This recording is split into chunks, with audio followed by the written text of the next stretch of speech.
Heard you was looking for me. Guess what? I was looking for you too. So pop up, baby. Pop up, baby. It's fight week. It's fight week. Are you excited? Are you entertained? Are you ready? Got your outfit laid out. Got your outfit laid out for this weekend and you prepared.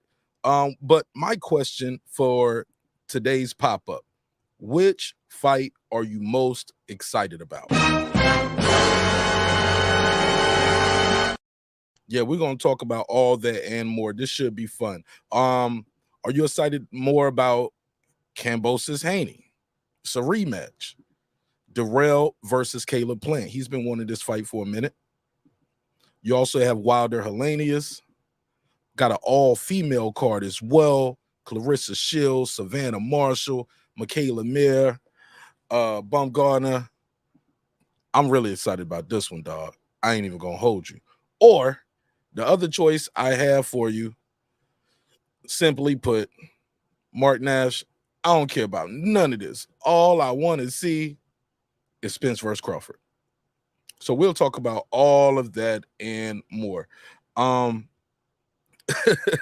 So I got a survey in the chat.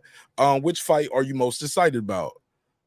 Wilder Helenius, Plant Dirrell, Shields Martin, Alicia Baumgardner, Mir, Haney Kambosos, or none. I'm only excited about EJ versus Bud.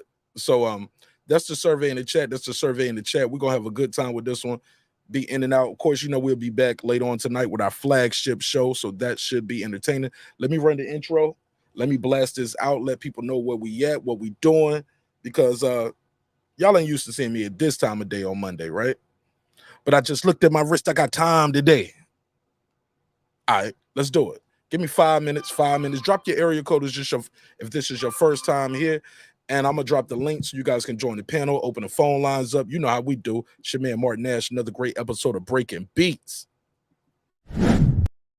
Let's get it, baby. This is my passion. This is what I love to do. But some days, sometimes, I'm just like you, man. I hate this job. Damn, I hate this job. Damn, I hate this job. Damn, I hate my job. Damn, I hate this job. I'm just like you. Damn, I hate this job. Man, I hate this job. Man, I hate my job. From a good dream I wake, sun rays on my face, planning out my day, hoping this ain't the one that I catch a case. I feel so good, I feel so straight. My manager keep calling me saying, hurry up, you late.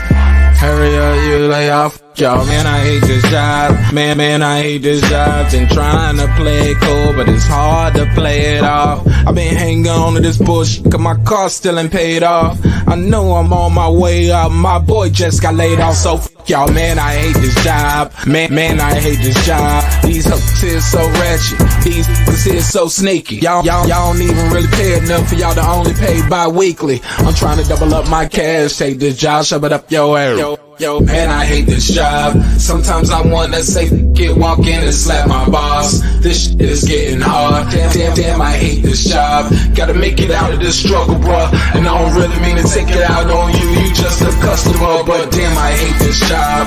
Damn, I hate my job. Damn, I hate this job. Damn, I hate my job. Damn, I hate this job. Damn, I hate this job. Damn, I hate my job. Damn, I hate this job. We're the reason why your stockholders always stay afloat. Yet I'm asking, are they hiring? Like everywhere I go, schedule will say 9, but I think it's fine if I clock in at 9:04. I work 40 hours a week plus overtime just to be bro. So y'all, man, I hate this job. Hate that I applied. So much has transpired since the day that I was high. Told me I could advance, but you were telling me lies. Gotta give your notice before I quit, but you don't say shit right before I'm fired. Damn, man, I hate this job. Sometimes I wanna say, walk in and slap my boss. This shit is getting hard. Damn, I hate this job. Gotta make it out of this struggle, bruh. And I don't really mean to take it out on you. You just a customer, but damn, I hate this job. Damn, I hate my job. Damn, I hate this job. Damn, I hate my job. Damn, I hate this job. Damn, I hate this job. Damn, I hate my job. Damn, I hate this job. You and your procedures. You and your protocol, you and your policies. None of that shit don't apply to me. You and your quotas, you and your standards.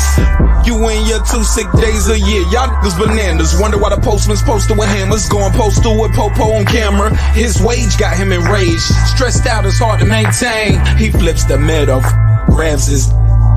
He said, if you don't get the picture, I quit. You ain't shoot. Mother, man, I hate this job. Sometimes I wanna say, walk in and slap my boss. This shit is getting hard. Damn, I hate this job. Gotta make it out of this struggle, bruh. And I don't really mean to take it out on you. You just a customer, but damn, I hate this job. Damn, I hate my job. Damn, I hate this job. Damn, I hate my job. Damn, I hate this job.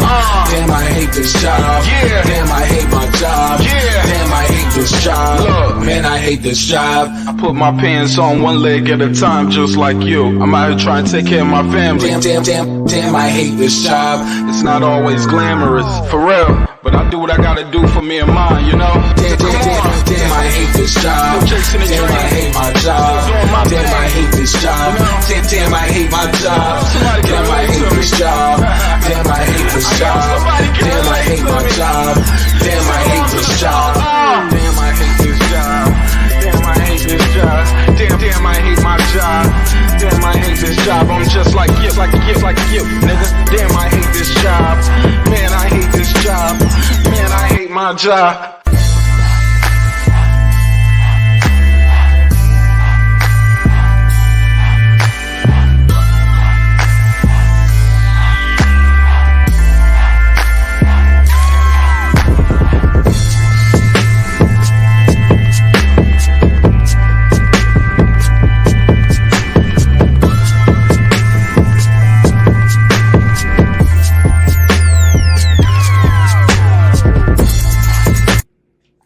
The views and opinions expressed in this program are those of the speakers, commentators, experts, and or the host. They do not explicitly nor necessarily reflect nor represent the channel's policy or the views held by the channel or broadcaster. The broadcaster or its channel cannot be held accountable for all or any views expressed during the program. Basically, if I didn't say it, don't come for me. You come for the person who said it. And please don't sue me for somebody else's words. With that said, let's start the show, motherfucker. This that squad sound.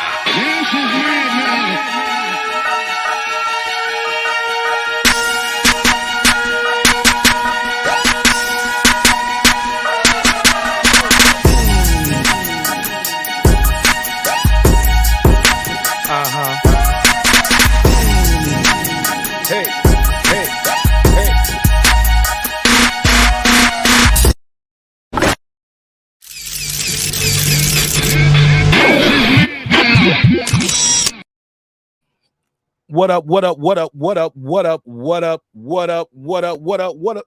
What up? What's popping? What's happening? What's going on? What's popping, baby? You back in the lab with your favorite neighbor, your man Marq Nash. He is I am he. Another great episode of Breaking Beats. How y'all feel? What's the deal? Make some noise for yourself. Man, shout out to my boy Hap. He here early. What up, hello? Shout out to Buto. What's popping, my G? Yeah, man, Mexico in the building. Mexico ain't really heavy on this card, though, huh? But this is a good card, man. Well, it's a lot of good cards this weekend. So I have a survey in the chat. Got a survey in the chat, damn it. Asking you, which fight are you most excited about? Which fight are you most excited about? Wilder, Helenius? It's a get-back fight, right? Some say it's a get-back fight, but you never know. It is boxing. You never know, homie. It can go down anytime. We also got Kambosos versus Haney, part 2, dose, right? This is a rematch. So some people aren't excited about this one based off how one-sided that first fight was.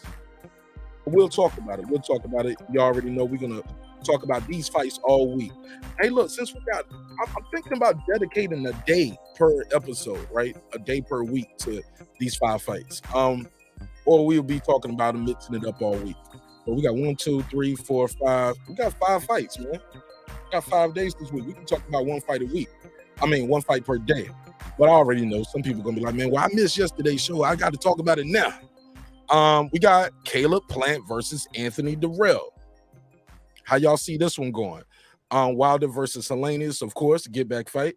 And then we have the ladies. Oh man, and this card right here should be interesting. Michaela Mayer, Alicia Baumgardner, unified, right? This is big, unified.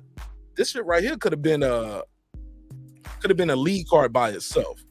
You agree? Disagree? Let me know. Clarissa Shields Marshall, headliner. Again, both of these cards could have been main events all on their own.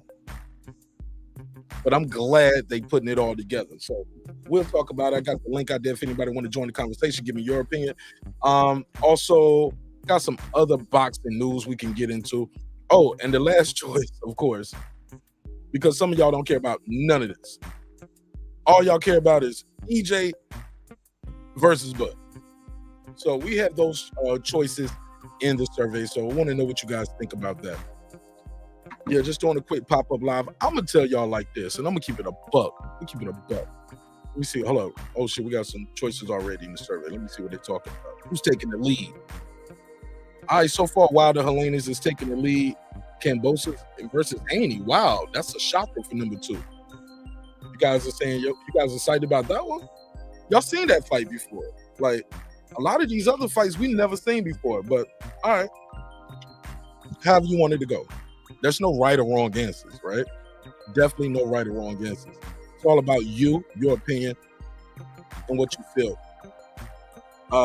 Me personally, we talked about this briefly, I believe, on the pop-up, or it might have been our Saturday show. Was it Saturday? I've been trying to do a video every day this month, yo. Trying to do 1 video a day just to see how I feel. I remember I used to do 5 days a week when I first started. That shit only lasted about 3 months. I got burnt out. So when New Year's came in 2020, when I first started, right when New Year's came in, I said, now we're going to 3 days a week. But that 5 days a week was kicking my head. I ain't even gonna lie. Put a case on me. But I would be remiss if I didn't start the show off proper. Let me give a quick roll call. Shout out to all the members because without the members, hold on, let me take this dude off. My bad. I gotta do this button shit. Yeah, I gotta get that button shit. Fucking up a show. Excuse my French, but I'm in France. Yeah, let me do this quick members roll call. Quick members roll call for everybody who's pulling up. Shout out to everybody who's pulling up. Hey, listen, I know y'all talking about boxing. Yeah, listen to this like, dude. is it cool? What up? All right, let's do this. Yeah, I got to figure out what's going on with that board. Yeah, I hope I don't have to. I would be mad as hell if I bought this board and right when it's time to make the last payment, because you know how to put this shit on the card. I ain't got it like that. What up? But as soon as it's time to make. It's been 90 days. It's trying to make the last payment, and right when that happens, something goes wrong with the board. Called Z Sounds, and they was telling me, well, you passed your 45-day mark. I was like, man, fuck that 45 days, dog. I ain't had this shit 90 days. And every time I hit a button up here, another button is playing. It's truly unfortunate. Y'all not getting a good review from me. But let me do this quick members roll call. Shout out to Ismex, Mike from Boston, aka MFB, Ace Retro, Rider of the Storm, Here to There, my boy DJ, Queen, aka Miss Sunkiss,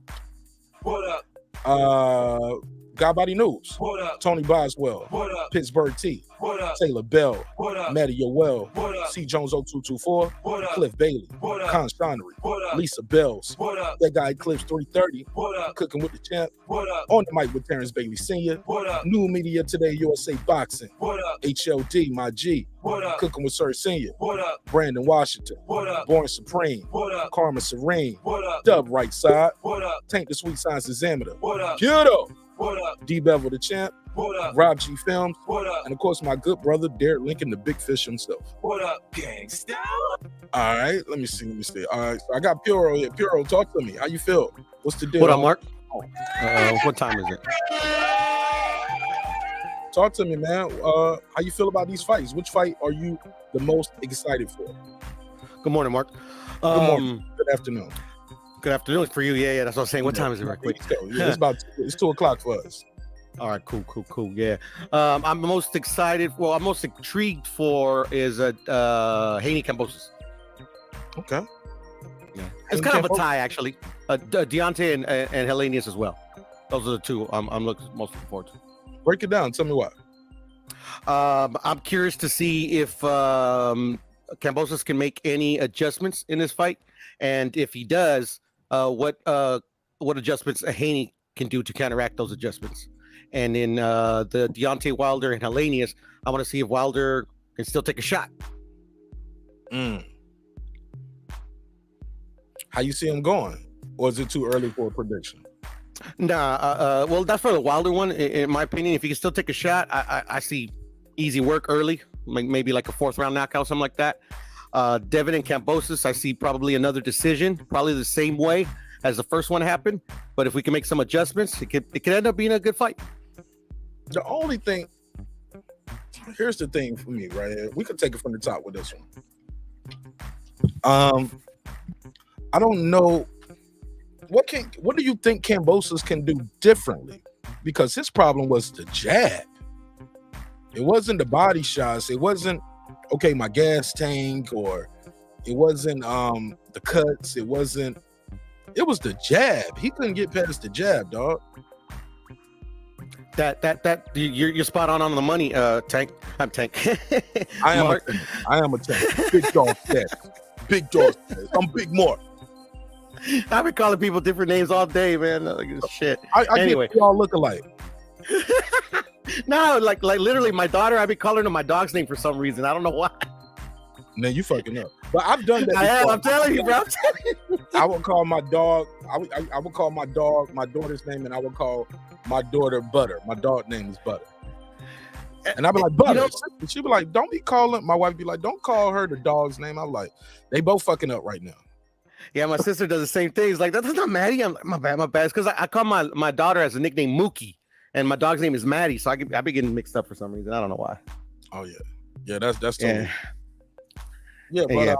But he couldn't get past the jab last fight, dog. Like, what is he gonna do different? Yeah, I mean, at this level, Kambosos was I would say decorated amateur, but like, he has an amateur background. I mean, it's not that hard for the level of these fighters to get past the jab. So I don't know what his problem was in the first fight. I mean, maybe that's just something he needs to practice on. Maybe it was the bright lights, Mark. Like, it was his first time like headlining the card. Like, it was packed through the rafters. Everybody was expecting him to at least put on a more spirited effort than he did. So it could have been that. I don't know, but I fully expect him, unless he's just coming for a paycheck, to make the proper adjustments and make this a way better fight than the first one was. What adjustments? How's he gonna get past that Haney jab that he couldn't figure out? I mean, slipping the jab is not that hard. I mean, for me it would be, but for these level of fighters it shouldn't be. So you could just go back to basics and learn how to parry the jab, slip the jab. Contrary to popular belief, I did think he had success early in the fight. I don't know if he was winning rounds, but he did have success early in the fight because of his fast hands. What? You didn't see that, Mark? That he was having a bit of success, when he let his hands go? I got to put a case on you, Piero. I mean, I haven't rewatched it since I saw the fight, and I was watching the fight while I was driving home. So I think I'm gonna do a rewatch of this fight, before the actual fight happens again. Fam, Juan, what up? What up? John McSmith, what up, fam? What up? Nah, I ain't think he was having no success early on. Like, you didn't see when he landed that shot on Devin's eye and he got that little knot on his head. Small head, Mark. There is something that is wrong with our minds. The black. No, bro. No, watch it. Watch the first 4 rounds again, and I think you'll see what I'm saying. But the thing is, Devin, the pretty much after, I would say starting like the second, or maybe even from the beginning of the fight, like I said, after rewatch it, it's just like, Devin's jab was being so effective that as soon as he landed, like, Kambosos had to reset every single time. I thought it was more of what Haney wasn't doing early on versus what Kambosos was doing. Yeah, and that could be totally. You're probably 100% right. You know, I would actually agree with you now that I'm thinking of it. It was probably what Devin wasn't doing that made like because it got to a point where Devin actually started stepping to him. He was literally stepping to the guy, and he was pushing the action a little bit, double jab, right hand, pushing him back, do some shit on the ropes, and then clinch, tie him up, and go back to the jab. It was like I didn't see. You're 100% right. I think if memory serves, I think you're 100% right.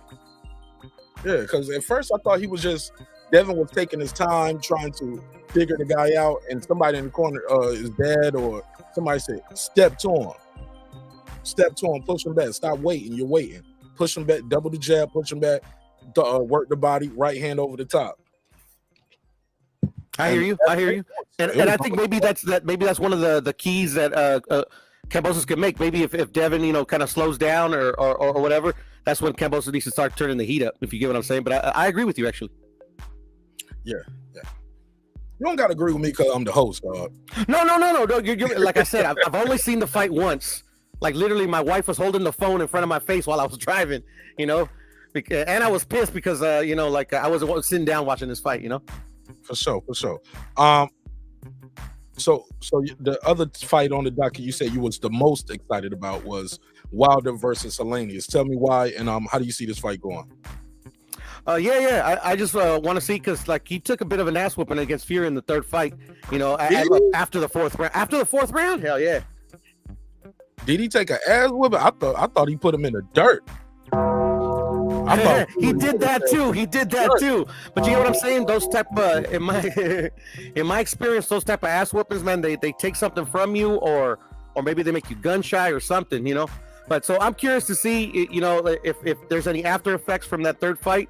But if there isn't, I totally expect him to get him out there within 4 rounds. You think Wilder gonna get him out of there in 4 rounds? Correct. I don't know about that.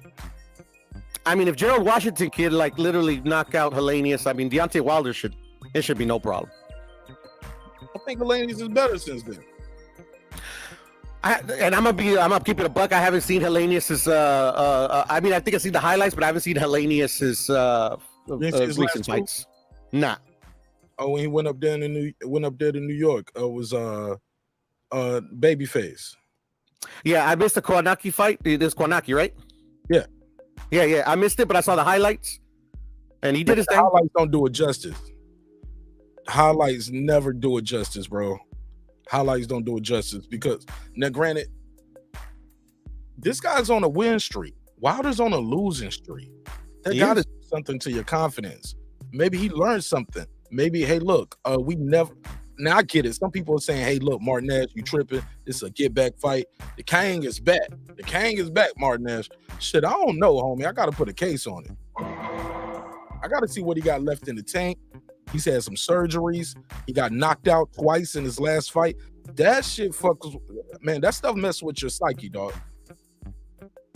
I remember him talking about what's the stuff? Ayahuasca. Yeah. Say it again. Ayahuasca? Whatever. That. He was trying to figure out if he wanted to box again. So I was like, damn, man, does he still got it? And you always hear people say once you start talking about retirement, you kind of already retired. Shout out to Juan. I see Don Dot in the building. What up, family? I mean, that is true. I mean, it's not like 100% exact science when a fighter says he's retired that, blah, blah, blah, blah. But, I mean, I hear people's, I understand people's argument when they say that. Shout out to Don Dot. He said not many fighters can come back and be successful after getting face planted. Recently, only Pacquiao has done it. Who else has come back after getting face planted that you can think of in recent history? After being face planted, well, this is the thing about the Dotta's comment. Like I agree with it, like maybe 50%. But Pacquiao got face planted after he was like literally kicking Juan Manuel's ass. So like that's just a one shot. That was a one hitter quitter.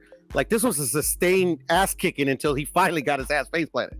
But anyways, back to the question that you asked, Mark. Let me think. Face planted or came back? I'm trying to think, man. Good, hey, Don Dada, good point right there, family. Yeah, that is a good point. Shout out to Juan. Juan said, why you doing that? I'm gonna just read this out loud. Juan, you got to tell me why. He said Dirrell better win, laughing my ass off. He said Plant versus Dirrell got you hyped. Why is that? Tell me why. Shout out to Anthony Dirrell. He was one of the first people I reached out to get an interview when I was doing this channel that I actually reached out to and answered quickly. Yes, no problem.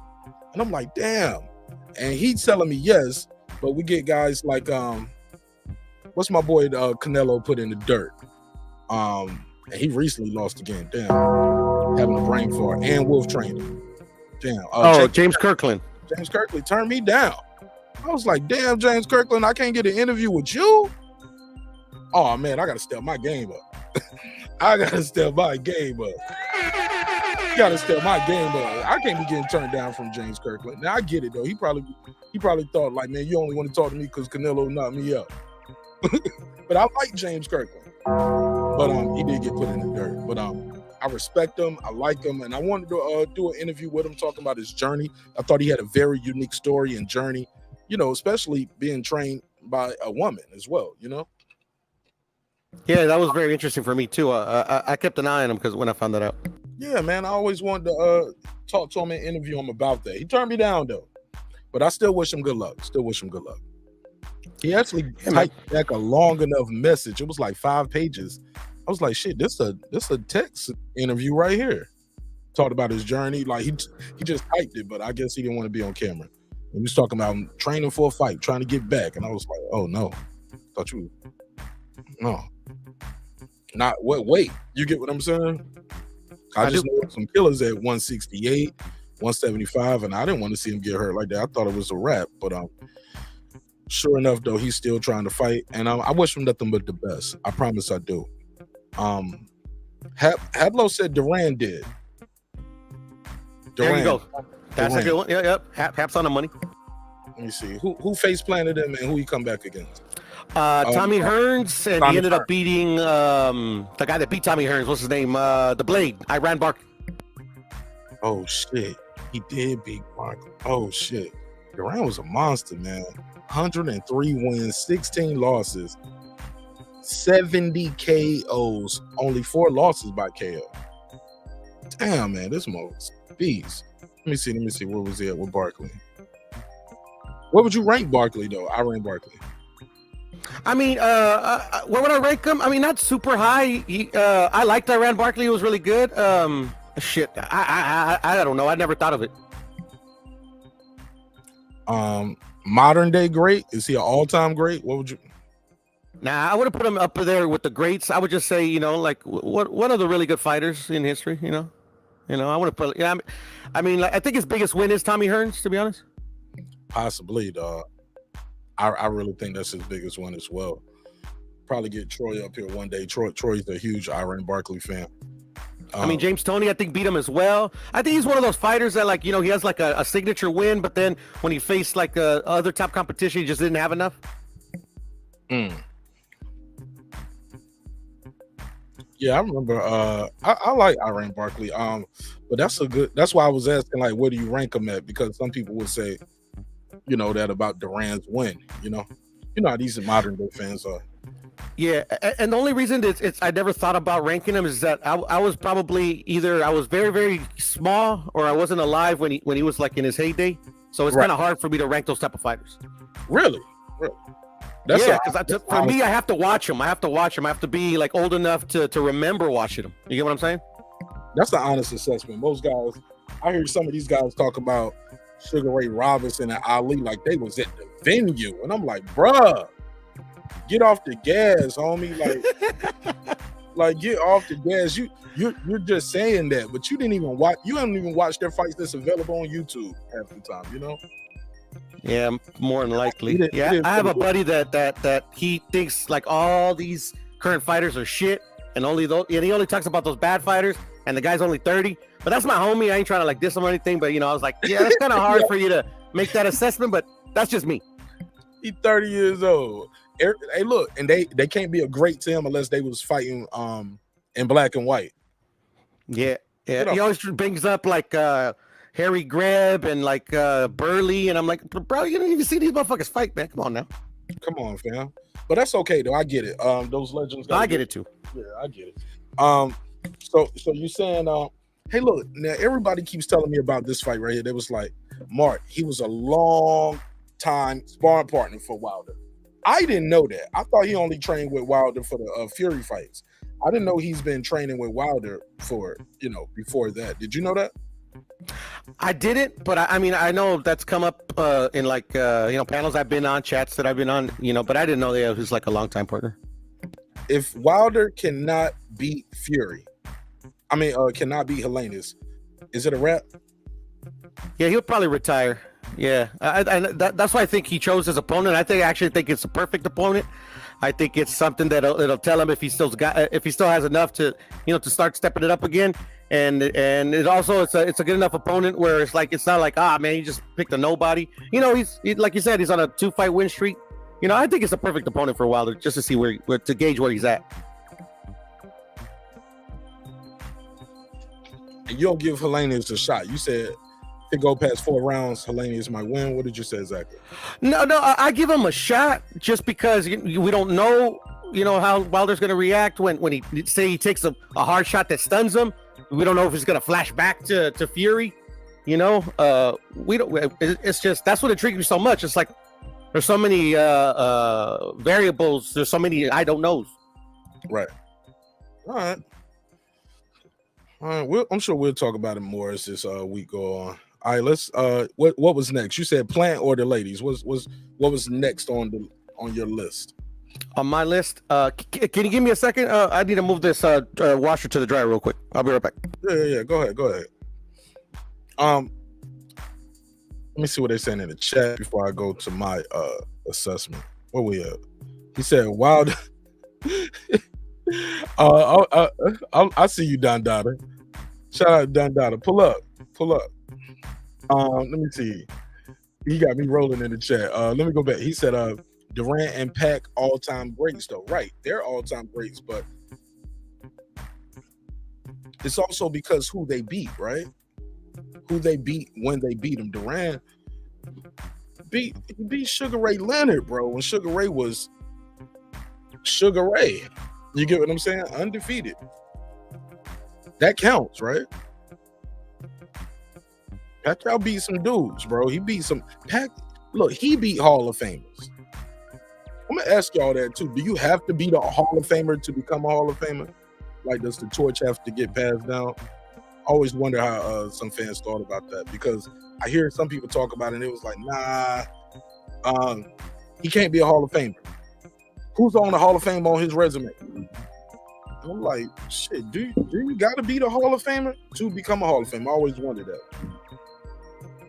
And some of you guys, they ain't really beat no Hall of Famers. They might have fought them, but they ain't beat them. Can we put a case on it? We definitely could talk about that. Just keeping it a buck.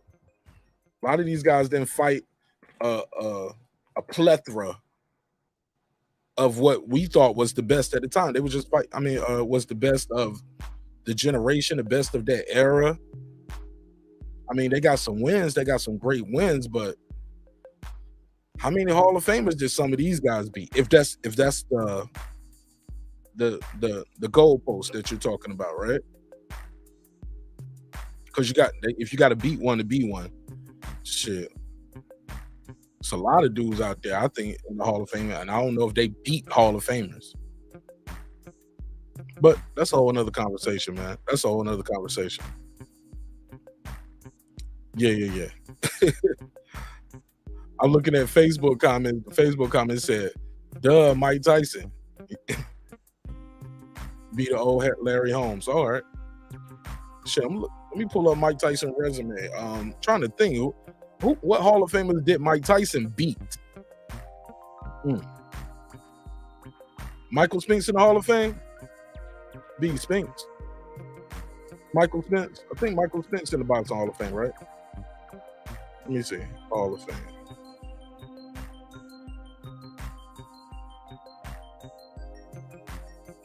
His final fight, he was knocked out by Mike Tyson. Is Leon Spinks? No, not Leon. Michael Spinks. Oh, he was stripped. He was stripped in the rematch. Oh, he didn't know he got stripped. Damn. Okay, let me see. I'm back, Mark. Hey, is Michael Spence in the Hall of Fame? I don't know. I doubt it. Well, shit, he was a really good light heavyweight. I don't know. I don't know. Michael Spence, class of 1994. He's in there? Look, I don't know. Sometimes they had these guys out here and they part of the weekend. They part of the Hall of Fame, but they're not in it. Michael Spence, International Boxing Hall of Fame, class of 94, helps ring the bell. Okay, yeah. So Michael Is Tyson in the Hall of Fame, Mark? Hell yeah, Tyson in the Hall of Fame. He is. Okay. I think, and the two Hall of Famers he beat is Larry Holmes and Michael Spence. Okay. Arguably beat them at, you know. Arturo Gotti's in the Hall of Fame, though, Mark. Haplo was saying, you know. Absolutely. We also got to think there's no set rules of what makes it to the Hall of Fame. And nowadays we got like ex-fans voting in getting a ballot for that. So, you know. What you mean? Like there's a lot of like the new school writers, like boxing writers that are like in the BWAA and stuff like that. A lot of them started as just like fans with like like little like blogs and shit, and then they became fucking lectors. But don't we all start off as fans though, right? I mean, the old school day, they worked to get there. You know, they started like covering other sports, and then their company probably put them on boxing, and then they just started covering boxing because they were good at it, and you know, or they weren't good at the other shit. Like you can't cover NBA and football. Exactly. I just went to school for media, or I forgot what you have to study to become a writer, but you know what I mean.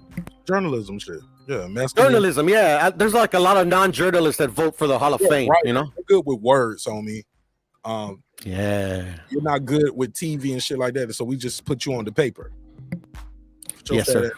Put your fat ass on a blog. Yeah. Not for sure, because there's a lot of. I mean, at least I've heard of some certain people that they just like took it up as like a hobby, and then they needed somebody to talk boxing, and it doesn't matter if they know what they're talking about or not. They just kept them on there. Shit, what's Arturo Gotti's best win, man? Wilson Rodriguez, probably. Fuck out of here. Have you seen that move? Have you seen that fight? You said Wilson Rodriguez? Yes, sir. Yeah, it was in New York. I remember that. Yeah, remember when he was getting his ass kicked and he knocks him out? 6th round. Yeah. That was a great fight, though. So what do you rank Wilson Rodriguez, though? Shit, I don't know Wilson Rodriguez other than the Gotti fight. I'm playing the game, my bad. I'm just saying, like, why is Arturo Gatti in the Hall of Fame? Some will argue, right? Mickey Ward in the trilogy, I'm gonna say. But Mickey Ward was a journeyman. I mean, I think he won some, in those days, like the smaller belts, they would call them Reggie belts now, they actually meant something. And, Mickey Ward has some big wins, against, I think he lost that one, but, My bad. Yeah. Yeah, those like IBU belts, like they held a little bit more weight, even though they weren't like recognized as like major titles, but they held some type of weight, if memory serves. That's that blue belt people be walking around with. Yeah, because in my day when I was younger, like maybe in my 20s, the NBF champion. I mean, it didn't hold like you wouldn't consider like that guy the champ, but he was at least next in line. Shout out to Gotti though. He fought that motherfucker back to back to back. That was crazy, dog. And he changed his style because of that fight, Mark. He totally revamped his style under Buddy McGirt. Became champion again with an upset of Leonard Doreen. He was doing. Yeah, I like Mickey Ward, man. I like Mickey Ward. So Irish Mickey Ward, yeah, man. Yeah, I guess a good trilogy can get your ass in the Hall of Fame. Sounds like it. Yo, you think shout out to Coach Malachi. Yeah, Coach, I'm gonna end this shit right at 3:00 too. I'm gonna catch your show. Just doing a little pop-up, little daytime pop-up. Shout out to my guy, Coach Malachi Williams, New Media Today, USA Boxing. What's up, Coach? What up, Coach? Yeah, man. But she said Gotti was inducted for a different reason. Great fights and guts. Was he inducted after he passed? I think he was inducted after he passed. And then Data coming with the smoke. That's a good question. Yeah, I don't remember. Yeah, 'cause he wasn't there. I don't recall him being there. Neither do I. I can pull it up though. When did Arturo Gatti pass away? 2009. Yeah. So he had to be. I think you got to be retired for 7 years to get in, right? 5, if I'm not mistaken. But you could be right. It could be 7. It could be 7. Let's say it's 5 though. I think he retired though. Before then, I think he retired. He was already retired when he passed away. I believe that's a fact. Yeah. He was already retired when he passed away. Oh, when he got murdered. Yeah, murdered. Right, murdered. Right? Like we don't know. We don't know. That was a suicide, homie. Yeah, man. I don't buy that either. Niggas don't go to Brazil. I don't buy that Edwin Valera was a suicide either, to be honest. Niggas don't go to Brazil to kill themselves. You might fuck around, catch AIDS or something over there, fucking with the wrong bitch, but you ain't going to Brazil to say, man, my life's so bad. Let me travel to Brazil and hang myself on these stairs. No, man. You over there trying to bust down a little young thing and spend your good money. You retired. You in the twilight of your life, man. You ain't going over there to kill yourself, in my opinion. I know I'm talking about reckless, but let me see, when did he get into the Hall of Fame? Fighting retirement. So he retired in 2007. Yeah, he wasn't eligible. No, he attempted to come back. Okay, 2012. So 2012, December 10, 2012. Gotti was voted into the International Boxing Hall of Fame. So congratulations to Arturo Gotti, baby. Shit ain't easy, man. But did they put Mickey Ward in there too? No. That's fucked up. That's fucked up. Mickey Ward can't get a break. He got a good movie on HBO though. Yeah, and they became like big friends too. Him and Gotti. Yeah, absolutely. They trained his last 4 fights, maybe, or 3 fights. Gotti's, right? Yeah. He trained him for his last, I believe, 3 fights or 2 fights. I forget. Buddy McGirt said, "I ain't fucking with you like that no more, dog. You gonna get hurt." Yeah. Like it's just he couldn't do it no more. And Buddy McGirt has lost somebody already. I don't think he had lost anybody yet, but like he just didn't want to lose a fighter. You know? He knew he was done after that Mayweather fight. He couldn't do nothing in there. Gotti was inducted for a different reason. Shout out to Drummond for Life. Yeah, daytime pop-up, man. Just pulling up, saying what's up with the homies. I'm trying to see what fight you guys are most excited about. Just a little pre-game before we do our main show this evening. Piro. Yes, sir. Versus Dirrell. Where you at with it? I think Dirrell's too. It's probably a little past it, but I could see him pulling the upset. I mean, he did take fucking Canelo 11, was it? But I don't know. I think Canelo might have been playing with him. I don't know. 50-50 fight. Canelo was looking for that bomb and finally landed it. I think that's what messed him up with Bivol too. He thought he could just keep punching the dude in the arm and make him bring his hands and his body down just a little bit. You know what I'm saying? Like he did with Billy Joe and Plant, because he'll aim for the arm and the shoulder. You always hear guys say, well, you can't hit him right there. Just hit his arms. Hit whatever he got up right there blocking. Okay, shout out Canelo. He really go in there and do that shit. I'm going to just hit your arm right here all night, then.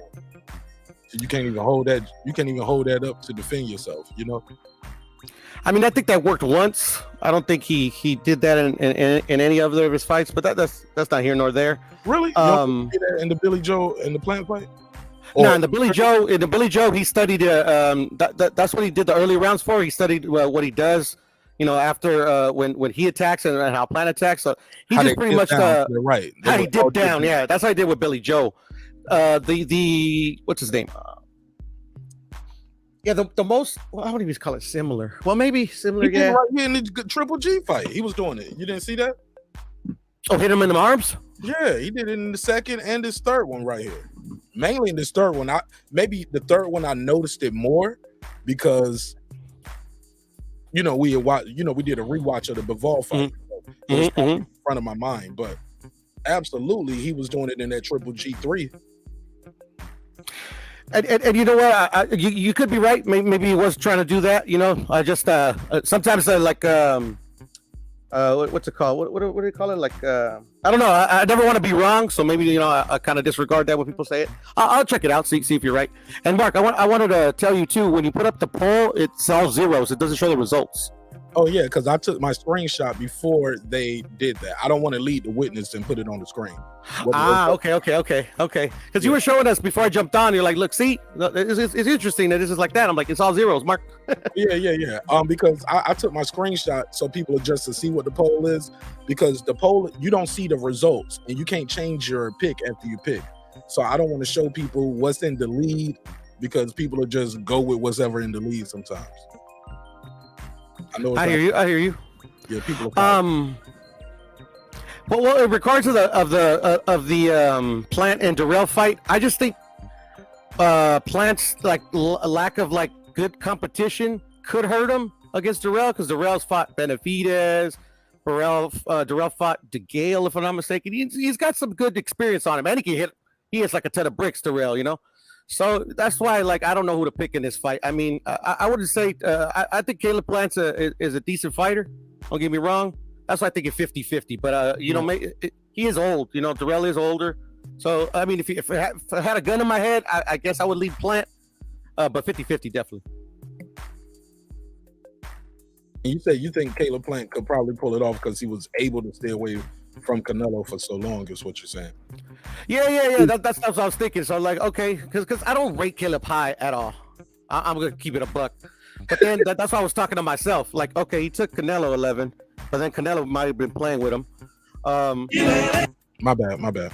So you can't discount that he took the best fighter in the planet like 11 rounds. So obviously he's got to have something in the toolbox. So yeah, 50-50 fight, definitely. All right. Well, as you know, that knockout of Marcos Hernandez, was that Marcos Hernandez? That shit was pretty impressive. Anthony Dirrell, he come to win. He got a split draw with Kyron Davis. Did you think he had won that Davis fight, or you thought Davis got robbed? I didn't watch it, Mark. I'm gonna be honest. I didn't watch it.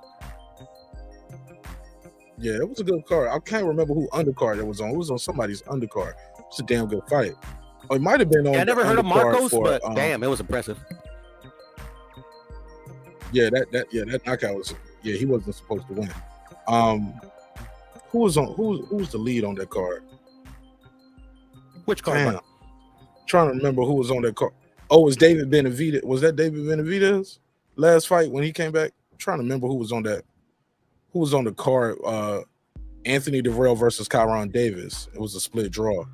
Trying to remember. Okay, was it David Benavidez, or it might have been David Benavidez, because David fought Lemieux, and then before that, Kyron Davis. Before that, he fought.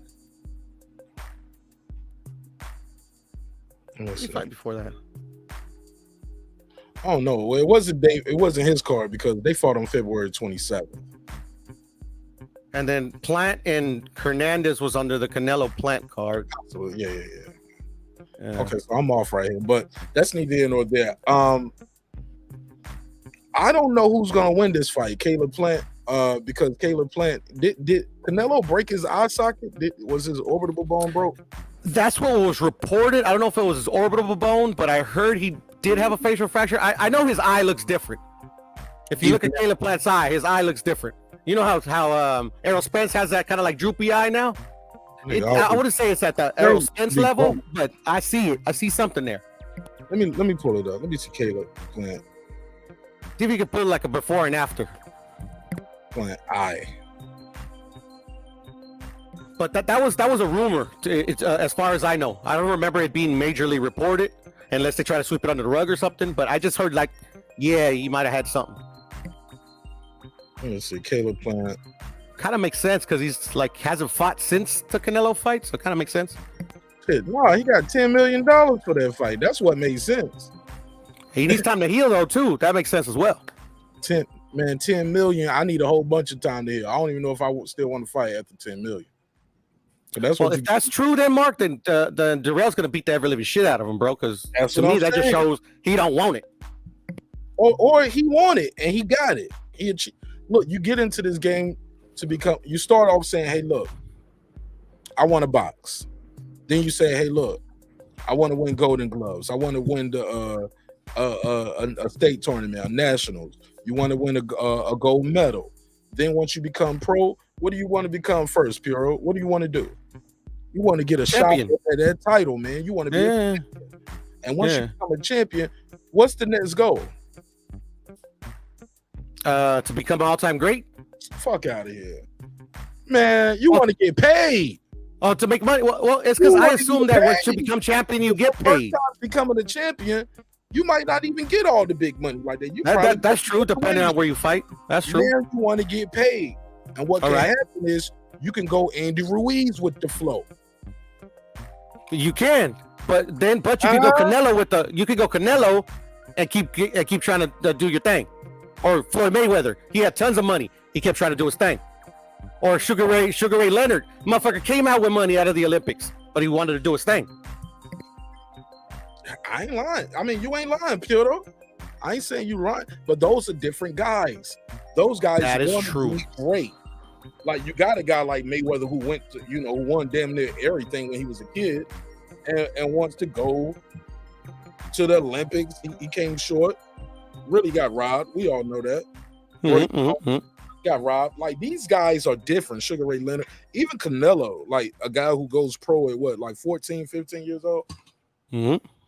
He had a different mind state because he had seen his brothers before him, come through the game. So for him, he definitely wanted to be a champion, but he definitely wanted that. He wanted to be great too. He always wanted to be great. Probably got little brother syndrome. I always want to be greater than my brothers. You know what I'm saying? He was also going for the bag too. I mean, like, why else would you start at 14, 15? Right. Selling lollipops on Greyhounds. Come on, man. So some of these guys want to be great, and then some guys, I finally get that one big check. And we seen guys that didn't get Caleb Plant type money. Crash and burn. What's his name? Maidana. Maidana crashed and burned. Hell yeah! After that Mayweather shit, what'd he do? After that Mayweather fights were like that was like his 40th fight. I think he had already done. Was he gonna do? No, I'm talking about you finally get your biggest bag of your career though, dog. Once you get that 10 million, like. Some of these guys, look, man, we can see guys retire at the one fight. We seen guys retire at the 10. But my thing is, once you finally start touching them M's, some dudes ain't never the same. We seen Daddy Jacobs run up on Charlo. I'm touching them M's. Ain't been the same since. Good point. He was touching them M's, fighting Triple G and shit like that. For some names, he headlined some cards. He had that Brooklyn card. He got to that. He was on that PBC train early, in and out. But I hear your points. I'm just saying, fam. Like, who knows what a motherfucker got if they still want it? That's why I think this fight is intriguing as well. And if he's slacking a bit, Anthony Dirrell gonna check him. If Anthony Dirrell has lost a step, Caleb Plant gonna dance and move around him all night. He ain't gonna be able to touch him. I hear you. No, you're 100% right. We don't know. Yeah, that does make it intriguing to see if the money, what the money has done to him. Hey, look, you gotta say. I mean, Danny Jacobs was touching them M's. That good Triple G. He got that Canelo fight. Got that Chavez fight. You know what I'm saying? Touching some M's. I hear you. Last fight, John Ryder. Lost. Yeah, I'm gonna say Caleb Plant is probably don't have it no more. He's too good to the good life. Fuck Caleb Plant. Now we don't know. And look, sometimes a guy touch them M's and start getting motivated. You become better. You like, okay, now we're gonna get a nutritionist. Now I got somebody I got some people I just pay just to run with me, so I ain't got to do my runs by myself. Ride your bike while I do my running. You know what I'm saying? Because that shit get lonely doing those runs. Doing those runs, that shit is hard. But if you got a Manny Pacquiao type contingency, bro, oh man, I remember being in those kind of runs in the Army. You can do a 4-mile run when you got somebody with you. Got a whole battalion shooting those battalion runs. oh man, we can do this 4 miles, but try to do 4 miles by yourself, just running around, man. You got to be self-motivated. Got to be a self-starter. Marq Nash was not. I was not. I was not no self-starter when it was like, okay, I'm gonna just go out and run 4 miles, getting ready for my PT test. Hell no, man. Yeah, I'm gonna say most people are. I think that's most people are. You know, it's better like when you're doing it like in a group. Hell yeah. But some of these do, man, you got to be a self-starter. But once you start touching those M's, you can outsource you can outsource motivation. You can pay somebody to be your motivation. You get what I'm saying? Hey, run with me real quick. We about to do 4 miles. That's true. You have guys that do Olympic track. You get what I'm saying? High school track stars, college track stars. These people just gonna run with you anyway. $200, $500. You just doing. You remember Manny used to run with like 800 people? That's what I'm saying. And he ain't got to pay them nothing. Nah, like he's just famous, man. You know. They just want to run with the great. Man, that shit I ain't gonna lie, that shit was like some Ali shit to me. I know they gonna be mad. Black folks gonna get mad when they hear this. I know. They be like, nigga, what? Yeah, that's why I got some extra respect for like Floyd and for like Canelo, man. When you see them training, they're by themselves, bro. They're running by themselves and shit. Just with like a couple other, like maybe like their little prospects that they're training with. You know, they're like totally self-motivated, man. You see motherfucker go to the club like Floyd and then leave the club and like fucking start running in the middle of the night and shit. Like, damn, you crazy. That was crazy. Never seen nothing like that in my whole life. Take off running in some damn Timberlands after the club, homie. Yeah, man. Fucking Marvin Hagler used to like lock himself up like he used to call it like jail and shit. And fucking when he was training, it'd just be himself by himself. War. Crazy. Shout out to TFT. Say, I fuck with Marq Nash, and you should too. Come in and bring a light with you. Hey, make some noise for that. Yeah, that means more than anything right there. Priceless.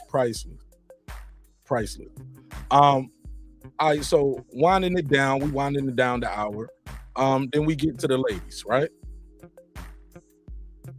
The ladies. You sound like my boy Ismex. You said this is the least card you're excited about. Why?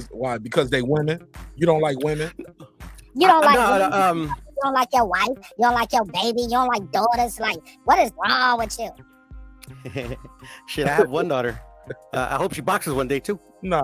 You know you got some side babies out there. Come on, Piro. Got to put a case on. I hope not. I hope my wife ain't watching this either. Don't we all? Nah. I don't got no side babies though. Yo, hey, look. Ever since Rob D said it, I can't stop hearing it. He was like, he laughs like a Haney, man. Laugh like a Haney, man. I said like I know Heine.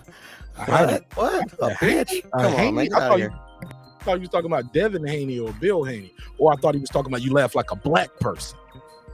Nah, he was saying hyena, but if you like you said hyena in Spanish is bitch. Oh shit! Yeah, seriously, hyena is a bitch. Maybe he was because Rob G was all over the place. Nah, I understood him. He said hyena. Oh, okay. But shout out to you, TFT. Nice new avatar too. I like the new avatar. Mad Dog, he said, what's good, my boxing homies? What's good, hermano? Give it Mad Dog. He said, didn't Tito go broke? What are you talking about? Trinidad? I never heard of that. Damn. He was with Don King though, so wouldn't surprise not be going broke. His name is his name. His name means something. Facts. I know a bunch of YouTube daddies that'll give him about $500 for an interview. He's the greatest Puerto Rican I've ever seen. Like in my life, while I was alive. Hey, Miguel Cotto, Puerto Rican? Mm-hmm. You got him over Cotto? Of course. Nigga, what?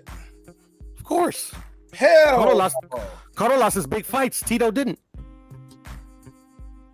Cotto never got caught with stacking his gloves, neither.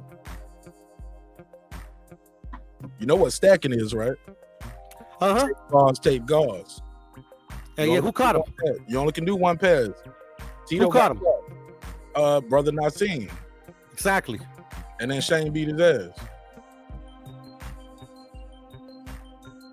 Hello? I'm here. You don't recall that? I recall it. I'm just saying there's a common denominator, like who's Well, you finding say these soft wraps in these gloves. What you mean? Nah, I'm just talking shit. But there is a theory that that it's they find it like highly coincidental that he's the only one to ever find like stacked gloves or like plaster of Paris in a glove. He's not. Yeah, he is. To my recollection, who else? Billy Collins' daddy. No, he wasn't stacking. Panama Lewis peeled the layers of cotton from the gloves. Yeah. But he did catch. Well, I'm just saying, Billy Collins caught something fishy in a fight, though. Billy Collins. Yeah, that was Louis Resto, Billy Collins, and it was Collins' father. That when he was shaking his head, he found out that the padding of the glove, it wasn't what it was supposed to be. That's not the same thing. It's no padding in the goddamn gloves. It's no padding in the gloves. Exactly. It's no padding in the goddamn gloves. You remember that shit? Yeah, that's what I'm saying. I just explained it like what it was. But that is him catching it, though. No, I'm not saying. I'm saying he's the only one that caught something wrong with the wraps. I've never heard, unless you could prove me wrong. I mean, you could if you remember another occurrence where somebody found something wrong with the hand wraps. What I can agree with you on in all these accounts, though, is the fighter. Commission ain't found shit. Exactly. And, I mean, I'll believe what they say. I cursed Margarito out for the longest because of that. Just because I just don't like what that perception is. But it is what it is. I don't think we'll ever know 100% of the story. But whatever. No, what you mean, whatever? No, I'm just saying, Margarito ain't boxing, it was one fighter, he's tainted for the rest of his career, and it is what it is. Who was his trainer? Rapping his name? Javier Capetillo. Yeah. But I don't look at Amir Khan. I'm sorry. I don't look at it as Cotto losing all his big fights, dog. I'm sorry. He lost against Pacquiao. He lost against Mayweather. He lost against Margarito. Obviously, there's an asterisk on that. What big fight did he win? He beat Judah. He beat Mosley. Zab Judah was at the end of it. Oh, come on. Okay, Zab Judah was piecing him up, and then he gave him that Puerto Rican special too. Hold on. So you don't give him credit for beating Zab Judah? Of course I do. Why, but I just didn't think that was a huge fight. I don't think that was a huge fight for Cotto. That's me personally. Okay, but people give Matisse credit for beating him. They give Danny Garcia credit for beating him. No, I give all those dudes credit. I'm just saying I'm talking about big fights. No. Judah and Cotto to me wasn't a big fight. You guys beat Zab Judah after Cotto beat him. Yeah. You got to give a credit to the fighter for who he beat. But like the level of credit, am I going to be like, oh my God, it was this humongous win? Nah. I give Constantine Tszyu the 100% credit for beating Zab Judah. That was prime Judah. But Amir Khan won his claim to fame. Danny Garcia claimed to fame. Paulie Malignaggi claimed to fame. They beat Zab Judah.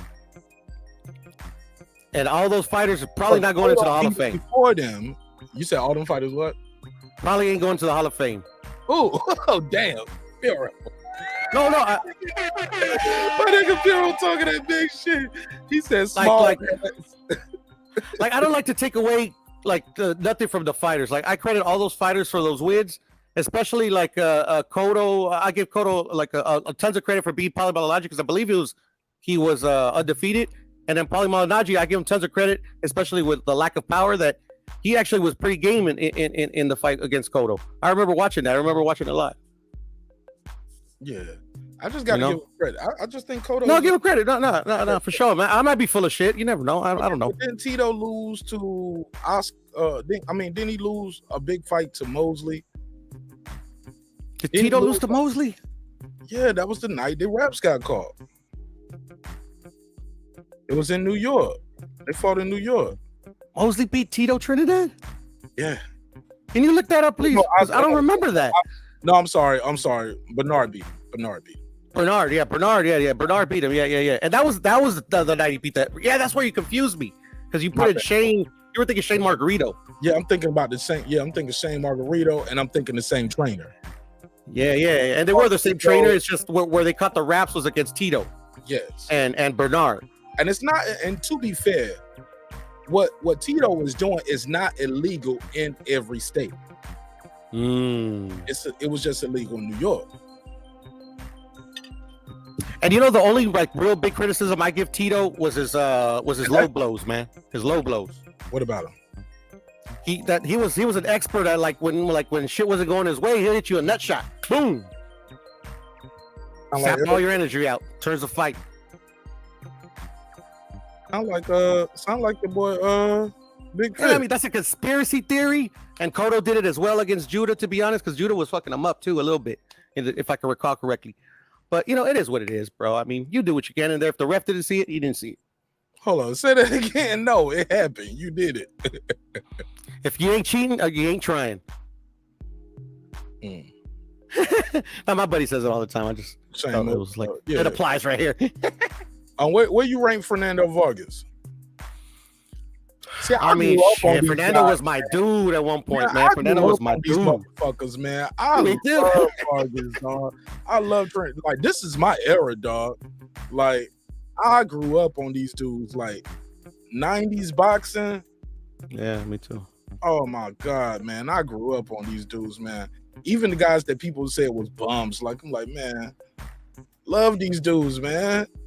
Like, these dudes, like Winky Wright.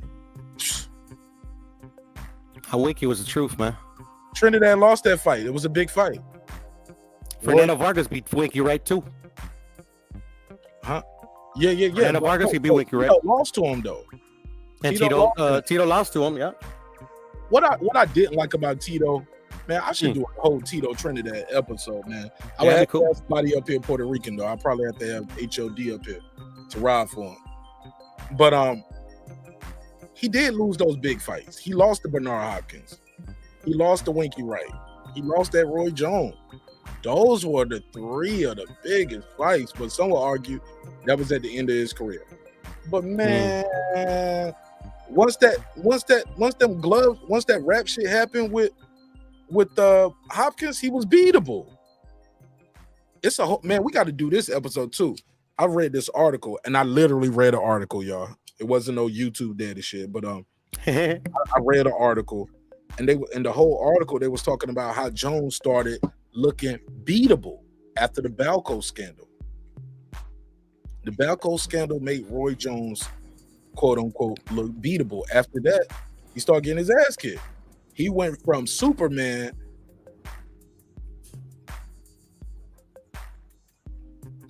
I ain't even gonna say it. It was too disrespectful. It was. I think that's Roy hate, to be honest. Though it wasn't that. Go ahead. Nah, it was just. I mean, it's just. Well, the thing is, when it comes to Roy, you really got to know your boxing. Not just saying like you got to know Roy. You just got to know how Roy fights. Roy's defense was entirely predicated not on fundamentals, but on his reflexes. Once his reflexes started to go, he started to look mortal. That's what it was. Bam. Ironically, all that shit was at the same time of the Balco scandal. Trust me, I was crossed. No, I trust you, but I mean, just because it's a coincidence doesn't make it true. Do you believe in coincidences? Yes. I mean, you have to. I mean, not everything has to happen for a reason. And boxing, something could just happen. Shout out to my brother and also one of our neighbors, my boy Champ, cooking with the Champ. What up, family? Champion Heart. Oh man, I was on that grill yesterday, Champion Heart. I took some videos, took some photos. I'm coming for all y'all cooking channel niggas. I'm coming for y'all too. I'm coming for the title. I'm gonna be cooking with the Champ. Nah, I'm definitely gonna be cooking with the Champ when I pull up to Texas, man. I'm gonna pull up on you, dog, and we're gonna have a cook-off. We have a wing off because I like to do different types of wings. I do these. I can make my own dip, man. But I do my teriyaki, and yeah, man, yeah. I like to have a wing fest. We'll do a wing fest. So we make the best wings. Or we can grill them, fry them, deep fry them, however you want it to go, Champ. However you want it to go, Champion Heart. However you want it to go. It can go this way. It can go this way. But regardless, hey, look, and we'll let your people do the taste test. How about that? Yeah, man. I'm a beast, man. I killed them ribs yesterday, dog. Found a new recipe online, and I tried it, and I mixed it up with my own shit. But yeah. He said, what'd he say? He said Vargas got caught using steroids against De La Hoya. Bro, we gotta do. Y'all want to do a steroid episode? You know we gonna make some people mad. A lot of people mad. Hey, look, you know, I hate to do a preview because I know people be stealing the content, but it's all love, man. I ain't tripping. Like, I am the YouTube daddy. But not just steroids, don't mark PEDs. You're right. Well, or banned substances, however you want. Or banned substances. No, but that's the thing, because like a lot of people are gonna get mad because a lot of people that don't really know like the history of boxing are gonna get mad that some of their favorite fighters, some of their most inspirational fighters, got caught doing something at one point of their career. Bro, it broke my heart when I found out about Roy Jones, dog. And I'll probably never get a Roy Jones interview, but I guarantee you, if I'm ever getting that Roy Jones interview, I'm gonna ask him. I mean, I think you'll get the Roy Jones interview. I mean, nobody usually brings that stuff up when they interview him. So engulfed in it, they get so engulfed in the moment. You don't want to piss the guy off. You don't want to, because usually when think about it, as boxing fans, me getting a Roy Jones interview is really one call away. I can call one person, and they can make that happen if Roy is in the mood or if they want to do it for me. They just might not want to do it for me because they know what they seen the show, they seen the thumbnails, they seen the titles, they know what they doing, and they don't want to damage their relationship. And now they can't get no more Roy Jones, can't plug nobody in because I might ask him, hey man, what was up with that Richard Hall fight? Some people said you popped dirty on that. Have you ever spoke about that? Would you care to speak about it? That's it.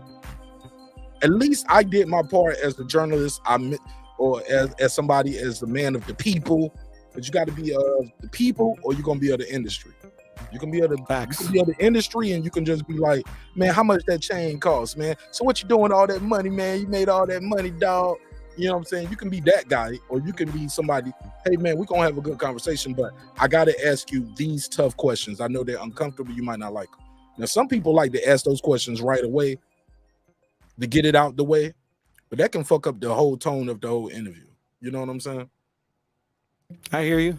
But if you in a position of power like a Matt Kellerman, your first question on ESPN, and you know y'all have a deal with Top Rank, Shakur gotta be here. This is a media obligation for him in his contract, I'm sure. And, well, I'm assuming, of course. And now Shakur doing his media run with Matt Kellerman after his fight. Matt Kellerman asked him about missing weight. Even though Shakur don't want to talk about it, Matt's like, well, I got to get this tough question out of the way.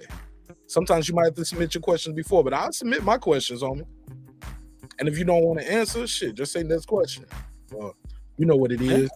But that Richard Hall shit, everybody gives Roy Jones hell about it, but nobody talks about Richard Hall pop dirty too for that fight. I didn't even know that, actually. At a higher level than Roy Jones. He was like 2 times the limit, some shit like that. Maybe that was in the contract. Like, you could do steroids, but it has got to be under this amount. Right. That's fucked up, but right. No, I'm just saying, because like both of them in the same fight, that's weird. I don't think that's ever happened. Bro, they both pop, bro. Broke my heart. I couldn't believe it. He said Roy was fighting bigger dudes. Man, we got to do this episode. We might do that on members only, so I can protect my political connects. I might have to take this episode down his damn self. He said we definitely got to cook off. Oh yeah, I'm gonna smoke your boots, homie.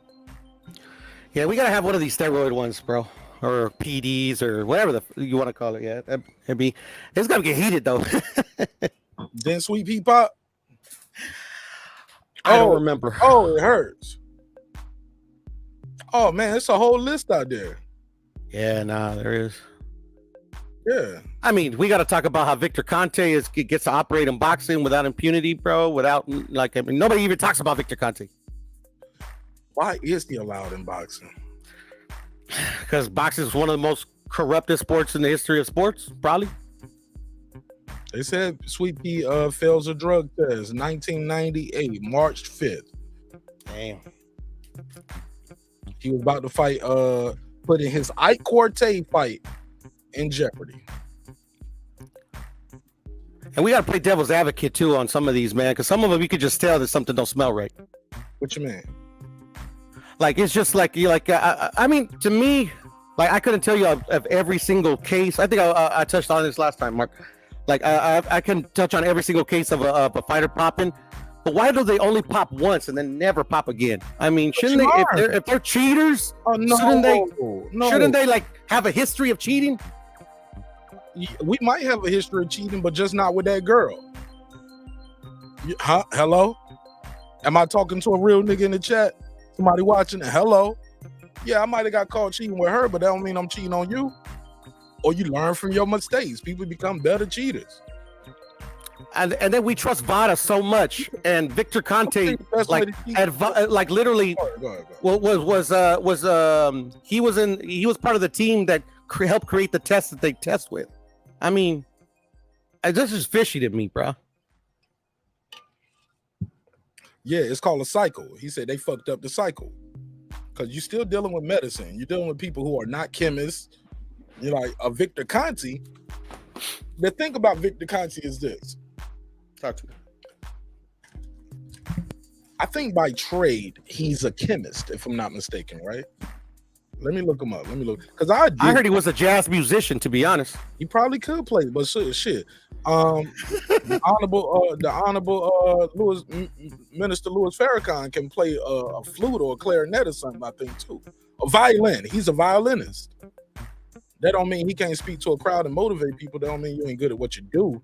But he's a violinist. Did you know that? No, I didn't. I mean, beautiful, classical. He's a violinist. He can. Yeah. Interesting. I did not look it up. I think he finally did an album, but I think he didn't pursue it because, and I'm sure one of the brothers from the nation, and correct me if I'm wrong. I believe, if I'm not mistaken, the Honorable Elijah Muhammad told him, "Hey, you need to step back from that and focus on your ministry." But he can play beautifully. Yeah, you can look that up. Google that shit. I actually don't know too much about Farrakhan, to be honest. Well, that's good. Well, don't believe everything you hear, but believe me. No. I mean, trust me. I've read a bit about it, but like, I don't know how it came from Malcolm and then to the Minister Farrakhan. I don't know. Like, yeah, me neither. And I'm not. Hey, look, I would love to have Brandon Washington up here. I'll probably do that as a members only episode too. Have Brandon Washington and I always do one guest spot. Everybody get a one test run as a member, but I would love to have Megazar up here too. But I don't think they do panels together, but I believe they both in the nation. And he can school me on it. Shout out to D Bevel the champ. He said, let's do it. I'm coming for Floyd and his IVs. When was D-Bevel when they were fucking like? When was D-Bevel when fucking Reggie was going in on me, calling me a hater, bro? Come on now. Oh man, D-Bevel was. I'll give you the $2. You give him the $2. All right, pay him the $2. Oh, pay the $2. Shout out to my brother D-Bevel the champ. D-Bevel the champ. I think we should do that one, bro. Members only. I'm gonna promote it all week. And yeah, we should do that. Y'all, let's do it next week.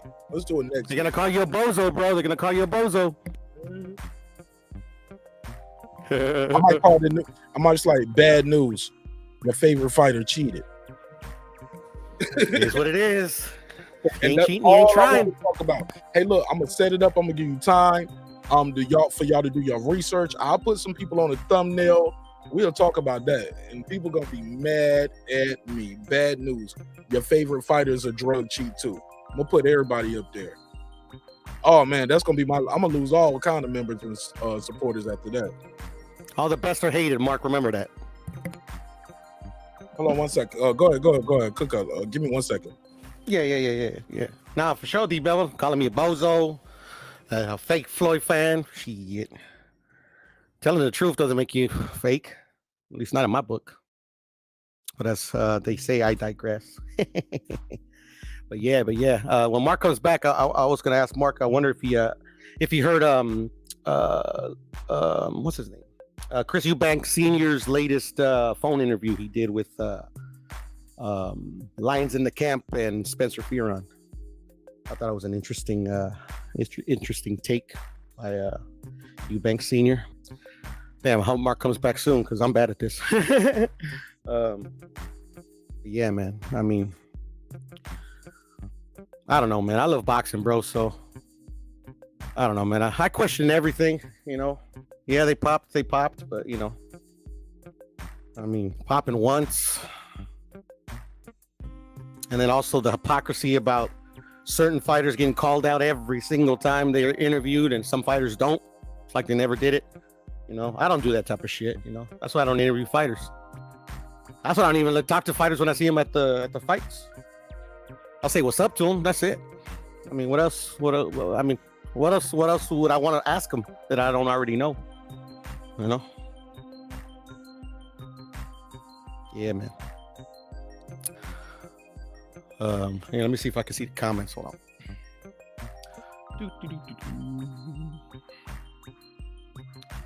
Let's see. I hear you, D Bevel, man. It is what it is, bro. You know, I could take it. The violin is an amazing instrument. Yeah, facts, man. I can't play it, but yeah, man, I like music. You know, yeah, M Stacks, it is different, man. You know, nobody keeps the same energy, as they say. Holyfield never got caught. You can't tell me he wasn't juicing as Tyson. And you know what, Cookie with the Champ, like he did get caught, if I'm not mistaken. He either got caught or he admitted to it. But yeah, Floyd got caught. Holyfield did get caught. You know, he either admitted to it or he did pop. I don't know. Yeah, it's crazy, man. I mean, for me, I ain't gonna take away any of their accomplishments, man. I'm still a Floyd fan. You know, and I just say that because I'm not an expert. I don't know. I mean, 100% of the information never comes out, you know. So it's kind of like in the Conor Benn situation. So I mean, like I hear people saying, "Oh, it's to mask using steroids," and I'm like, it's not masked to using steroids. It's to elevate your testosterone that steroids take away from you. You know, it's like a replacement therapy. If I'm correct, like I said, I don't know shit about nothing. Let's see, Dundada just said nothing. Have y'all seen the interview that was dug up of a sports doctor saying that 89%? Yeah. I've seen a lot of interviews like that. Yeah, man. Yeah. Not just one sports doctor. I mean, like the two biggest cheats that I know of, which is Angel Heredia and Victor Conte, are like have their own supplement companies and are involved with these fighters. I mean, I don't see how fighters, if I'm a fighter and I know their background, I'm not fucking with them. I'm not. That's just me. Oh, Mark is back. What's up? My brother. No, you cooking. I'm listening. I was just letting you know visually I was back. Oh, cool. Yeah, no, I was just trying to think of things to say. My bad. No, I was saying my wife just got her hair done. She just wanted to show me how fine she looked. All right. It's all good. And I was in there showing her how fine I thought she looked too. There it is. There it is. Pull them down right now. Bend over.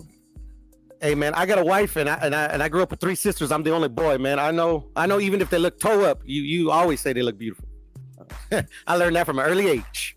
No. I learned early age is truth. The truth, like Errol Spence. The truth.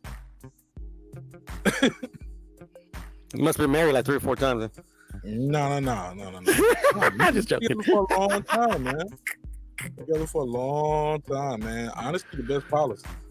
No. I'm brutally honest. That's why most people think I'm an asshole. But when it comes to women, man, they always look beautiful. Always look amazing. You're right, Puro. I'm just talking shit up here, man. You know. I know, brother. I got a cap for the audience. Shout out to my brother D Bevel the Champ. What up, y'all? Ready to pull up with some of that Floyd Mayweather. What up? Slam. What's up? What's up, Puro? What's up, Mark? New logo? Same old, brother. New logo? I've had that logo for a while now. Okay. Talk to me. Yeah. Man. Be right back. Your mind. Oh no, it's not no slander on Floyd. It's just I think every fighter has a some little dirt in their game. You know what I mean? Some little they got little skeletons in their closet when it comes to this clean boxing shit. But me, I really never cared. Both fighters agree to fight. Let them fight.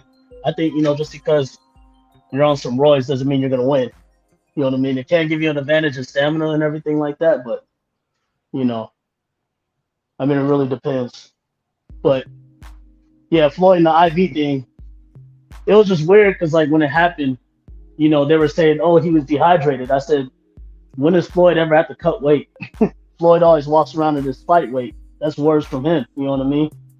Remember, Floyd would brag about, I weigh in comfortably. I stay in tip-top shape. My opponent's the one that has to get to my weight or drain down. So when the IV thing happened, when they said he has to rehydrate, it's like he's not cutting down to 135. He always fought at 47. So it was just, kind of weird at that, which the IV can be used to mask certain things. But a lot of fans didn't want to hear it because, Floyd's known as a clean fighter because he says, random blood and urine. I'm the one that started saying that. But, everybody has their theories. Like, Floyd using USADA, and USADA is one of the most dirty ones ever, with the Olympics and shit like that. They say Olympic-style drug testing.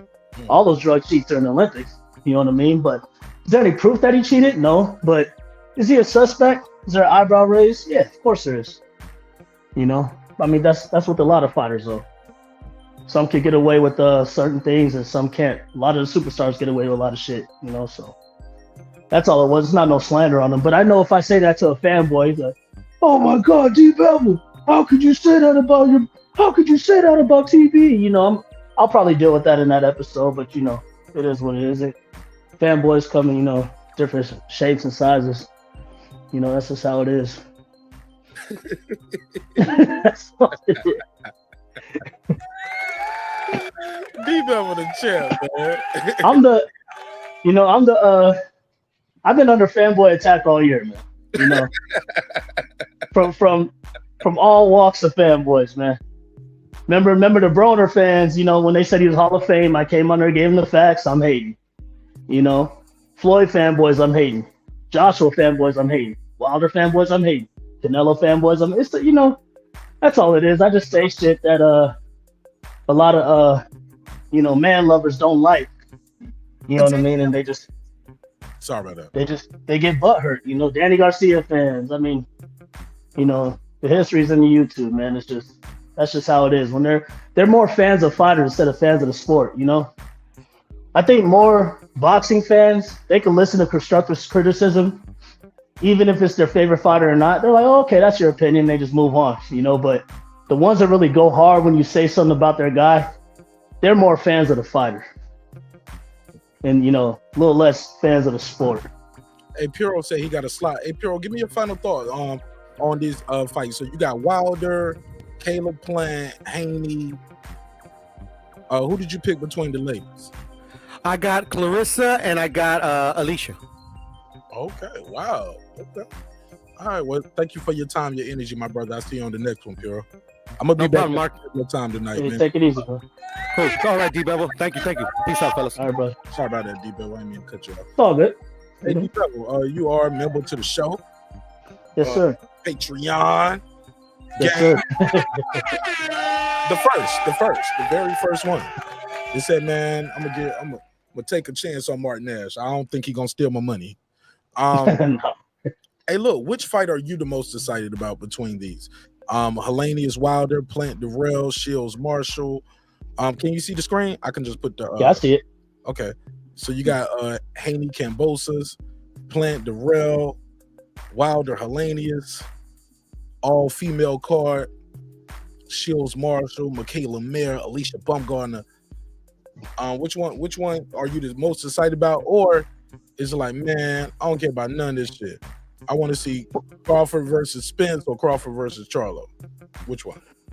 Of course, I'm excited about the Wilder Helenius. I want to see how, Wilder being my favorite fighter, I want to see how he looks after the losses to Fury. You know what I mean? Is it going to be the explosive Wilder, or is he going to gas after, like the 4th or 5th round, like it was in the Fury fight? So it's interesting. It's really a big fight, meaning like where does Wilder stand? Is he still, bomb squad, Deontay that's going to knock you out with one punch, your ass is out of here, or, is he on his way out? Has age caught up with him? Is his gas tank kind of running low, as far as the stamina? So it's a fight that's going to answer a lot of questions. So that's one reason I'm interested in it, and I like to see him win, so we can continue this, this heavyweight showdown between, him, Joshua's, Fury's. Even though the Fury chapter is kind of closed, in my opinion, him and Andrew Ruiz. You know what I mean? And like, I want to see a lot of these guys, get it on. So yeah, I'm interested in the Wilder Helenius for sure. That's your, and I think Wilder will knock him out. Yeah, my prediction, I think, is going to knock him out. Yeah, within the 5 rounds for sure. I watched that Helenius and Kawanaki fight. I watched the replay when I found out they fought, and Helenius is very slow. He doesn't move his head like Fury. He doesn't stick and move like that. He doesn't have the weight advantage over Wilder like Fury did. Fury had like 50, 60 pounds on Wilder each fight. You get what I'm saying? Where he could clinch and lay on him and tire him out. You know what I mean? So him not taking that approach, I don't think any heavyweight could beat Wilder other than Tyson Fury, because Fury is just a big motherfucker. But as far as Wilder versus any of these other guys, I think once he touches you, your ass is grass. All right. What's the next one? That you so that's your first choice, right? Yeah. Yeah. How do you feel about the other matches? What's your I mean, I haven't seen Clarissa's opponent fight. I've heard so many good things about her. I've seen a lot of highlights. I know I really don't watch the ladies like that, man. I mostly watch the ladies in UFC, like Thug Rose and Amanda, you know what I mean, and stuff like that. But as far as boxing, I just know Clarissa's the best, and there's really no other girl I could think of that could really beat her at the moment, or she hasn't faced him yet or something like that. Yeah. But I will say, so I'm not going to say I'm interested in it, but because I just think Clarissa's just going to outbox this girl. I watched some of her highlights, and she's slow as well. You know what I mean? And Haney Kambosos, I mean, we saw how the first fight went. The fight doesn't have rematch potential, but Haney has to honor the clause. So, I mean, nothing's going to change my mind in that fight. Kambosos, he didn't have another fight, so he's not going to show me anything different. So Haney wins that. Clarissa wins that. And what's that? Dirrell and Plant. Plant's going to win. I never really was impressed with the Dirrell brothers. They never were knockout artists. They could box, but they weren't like master boxers like that, where they didn't get touched. It seems like a lot of the Dirrell fights I've watched, they've been real close decisions, split decision wins, and they just never really impressed me. Did you see his last fight? I haven't watched the Dirrells fight in a while, man. I kind of fell off of them around 2019, 2018 because it's mostly from an entertainment aspect. I'm just not interested in their kind of fight. Honestly, the last fight I watched with one of the Dirrells is when his trainer punched the shit out of Uzcategui or something. Wow, in the corner. Hold up, bro. Man, I fell off on you, dog. Bro. Yeah, I fell off on them dudes, man. They're just not that entertaining. You watch the Dirrell brothers, but then you watch the Charlos, man. Charlos go out there and put the work in, and you know what I mean? They beat the shit out of their opponents, show excellent knockouts or, just domination, you know what I mean? But you don't look at like his brother got a medal. His brother got a damn bronze medal. Oh no, that's cool. Like the medal's cool, but he's a super middleweight champion, bro. He won that belt twice. That's good. That's good for him. Just for me, he's not entertaining to me. That's how I feel about like Lomachenko. Like everybody's on Lomachenko. He's a boxer that gets touched. You get what I'm talking about? Oh, look at his masterful skills, but it's nothing like a Floyd. You know what I mean? At the end of the fight, his face all red and puffed up. But I mean, it is what it is. Like I never was a fan of the Dirrell brothers. I ain't mad at you, man. I ain't mad at you. I got an interview with Anthony Dirrell on the channel. I don't know if you've seen it. You probably not. You probably skip right. I think I have. That was a couple years ago. I think around the time of the Stitch Duran interview. After that, yeah, it was after that. Yeah. After that, okay, yeah, I remember something like that. Yeah, so if he's listening, no hate, Dirrell. Just I'm just not a fan, not a big fan of him like that. Okay, I ain't mad at you, man. Shit, you entitled to your opinion, homie. I don't care how many interviews they do with me. Like, you guys. Oh yeah. Yeah, this y'all shit. You know what I'm saying? We just here to talk about it, whether we agree or disagree. All right, and you said you're not that familiar with the ladies. Yeah, I mean Clarissa, yeah, but what's the name of the lady she's fighting again? Like I even forgot her name. Savannah Marshall. Savannah Marshall. Wasn't she messing with Floyd for a little bit? Was Floyd training her or She was I know she was over there in the Mayweather camp. In his camp or something like that. Yeah, that's all I've really heard of her. I saw a couple photos she had with Floyd, but I don't know if I never signed with him, but I do know she was over there doing work. 12-0, 10 knockout. It's some history here. She beat Clarissa Shields in the amateurs. Oh, that don't mean that. Yeah, she's the only person to beat her though. Yeah, that's like when Danny beat Bud, but Bud will knock that fool out clean. You know what I mean? But that's like when Danny Garcia beat Bud in the amateurs. Like they split. They split it. They won 1-1. You know, I only think a lot of people talk about the. What's up? People forget that part. They split it. They 1-1. You know, when it comes. I don't think Ugas beat him now, but also I don't think the guy who beat Earl in the Olympics can beat Earl. Zelensky, whatever his name was. Right. You know, this Olympic talk, like that all comes from the Lomachenko thing. You know, before Bob Arum started talking about, the 300 fights in the Olympics, you know, only lost one fight. Nobody gave a fuck about that. We only talked about the professional record. You know what I mean? So when it comes to amateurs, it's like people talk about these fights, but no one's actually seen these fights. You get what I'm saying? And it's like little 2-minute rounds, 3-rounders, headgear. You know, they're fucking teenagers. You know what I'm saying? I don't really give a shit about that. That's like Golden Glove shit right there. I mean, even though it's Olympics, it's Olympic level, but we know how crooked the Olympics are. Right. We know Roy didn't lose. We know Floyd didn't lose. But, you know, so out of those 300 fights, I don't know how many he really lost and got gifted. You get what I'm saying? Like, he could have had 300 fights. He could have lost 70 of them, but they just gave it to him. And nobody, at least nobody that watches boxing now, nobody watched none of them fights. No one even knows where they're televised. No one even heard of this guy. You know what I mean? No. He just showed up. This dude just showed up and just got a title shot the second fight. And we're listening to some 90-year-old man who just said he was better than Ali. That's all we could go by. You know what I mean? So it was more of a promotional scam, because if this guy was so great, he wouldn't have got his ass whooped by Teofimo. You know what I mean? Now everybody thinks Teofimo's great because he beat a guy that everybody said was great, which in reality, he was a hype job. You get what I'm saying? So, you know, some people's greatness comes from hype jobs, you know, because people think these guys are great, but they end up getting their ass whooped by his second fight to a guy like Salido that he never rematched. And, you know, Loma is really one of the biggest overrated fighters I've ever seen in my life. He's a good fighter. He's okay. But great, not even close. Not even. He's another Triple G to me. Wow. You know, he's like a Triple G for sure. Triple G, ain't nobody ever beat him but Canelo. Right. But, you know, Triple G ain't beating nobody. Come on, bro. You know what I mean? He really beat nobody. You give him a Jacobs, but I never was impressed with Jacobs at all as well. Because Jacobs, you know, he was a good fighter, but, you know, he knocked out, what's his name in one round? Forgot the dude's name. Quillen.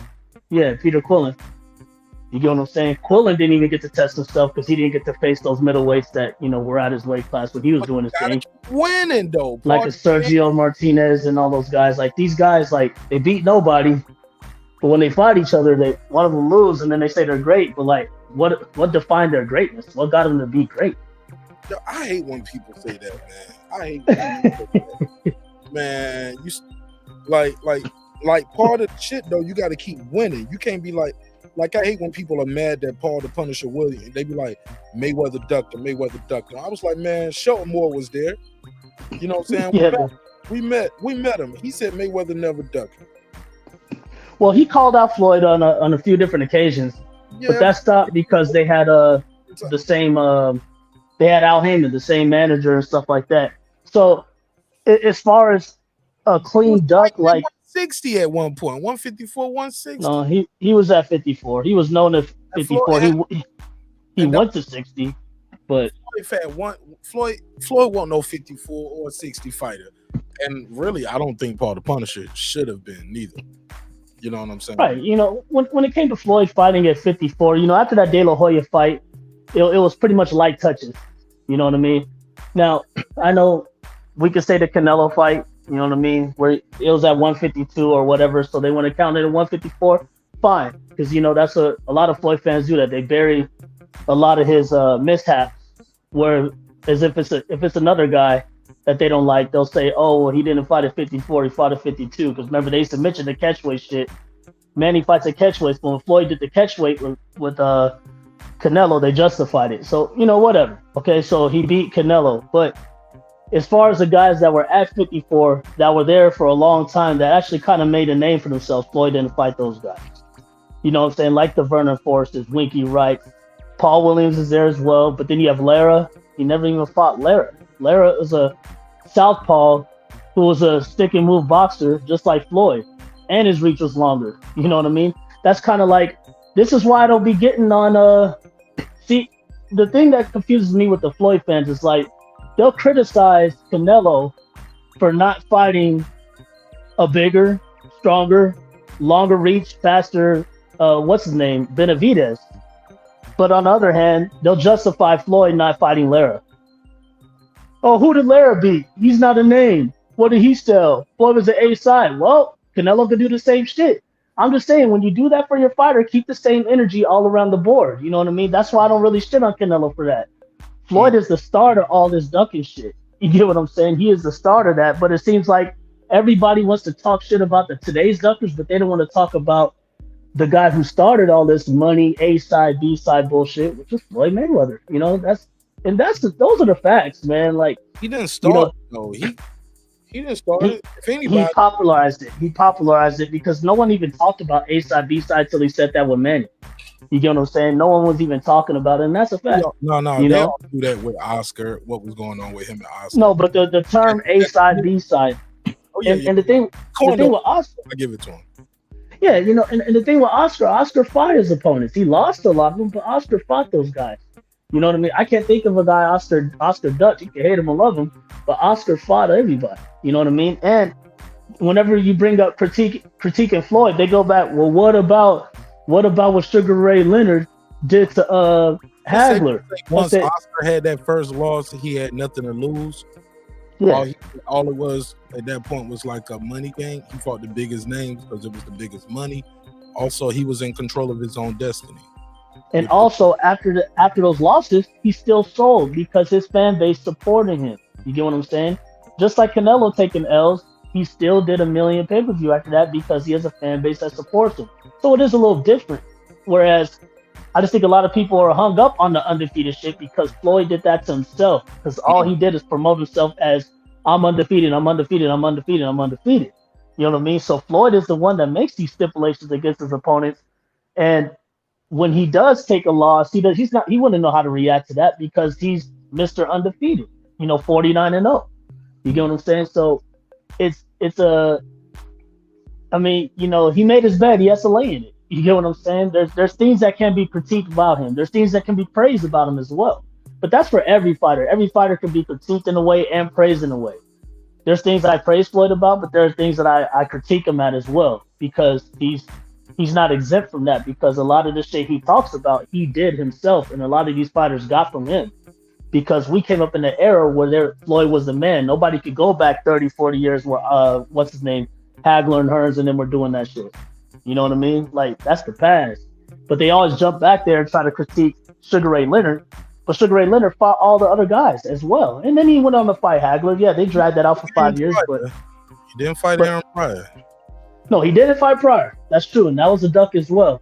But like I'm saying, when he was 23 years old, 24, he was fighting Duran. Like, how long did it? Man, he fought Duran real quick, but a lot of people knew, the word was out. Like, they even made a movie about that shit. Like, the word. Yeah, Hands of Stone. I went and saw that. Yeah. I got it. Yeah, the Duran killed himself to make weight and blew up like a motherfucker after that fight. Celebrating. Yeah, well, Sugar Ray. You're a fighter. You're a fighter. It's your job to stay in shape. You know, if you know the rematch is coming, your opponent is ready. That's your job to defend your title. I know a lot of people bring that up about Ray Leonard, but it's your fault. You got fat. You know what I'm saying? Hold that real quick. Let me run this ad real quick. Let me run this ad from one of our sponsors and one of our supporters of the show. Well, he's not a sponsor. We'll get him to sponsor the show one day.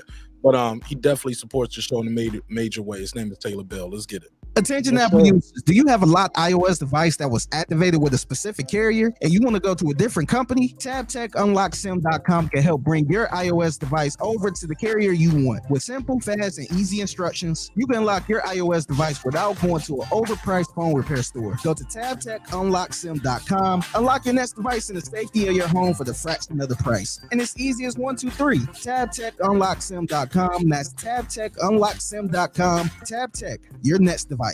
Absolutely. Couldn't agree more. Shout out to my guy Taylor Bell for supporting the show in a major way. And y'all make sure y'all check out TabTechUnlockSim.com. TabTechUnlockSim.com. Welcome to the future of phone unlocking. Hey, look, this is super dope, man. And it's real simple to use. You just Attention Apple users, do you have a locked iOS device that was activated with a specific carrier and you want to go to a different company? TabTechUnlockSim.com can help bring your iOS device over to the carrier you want. With simple, fast, and easy instructions, you can unlock your iOS device without going to an overpriced phone repair store. Go to TabTechUnlockSim.com, unlock your next device in the safety of your home for the fraction of the price. And it's easy as 1, 2, 3. TabTechUnlockSim.com. That's TabTechUnlockSim.com.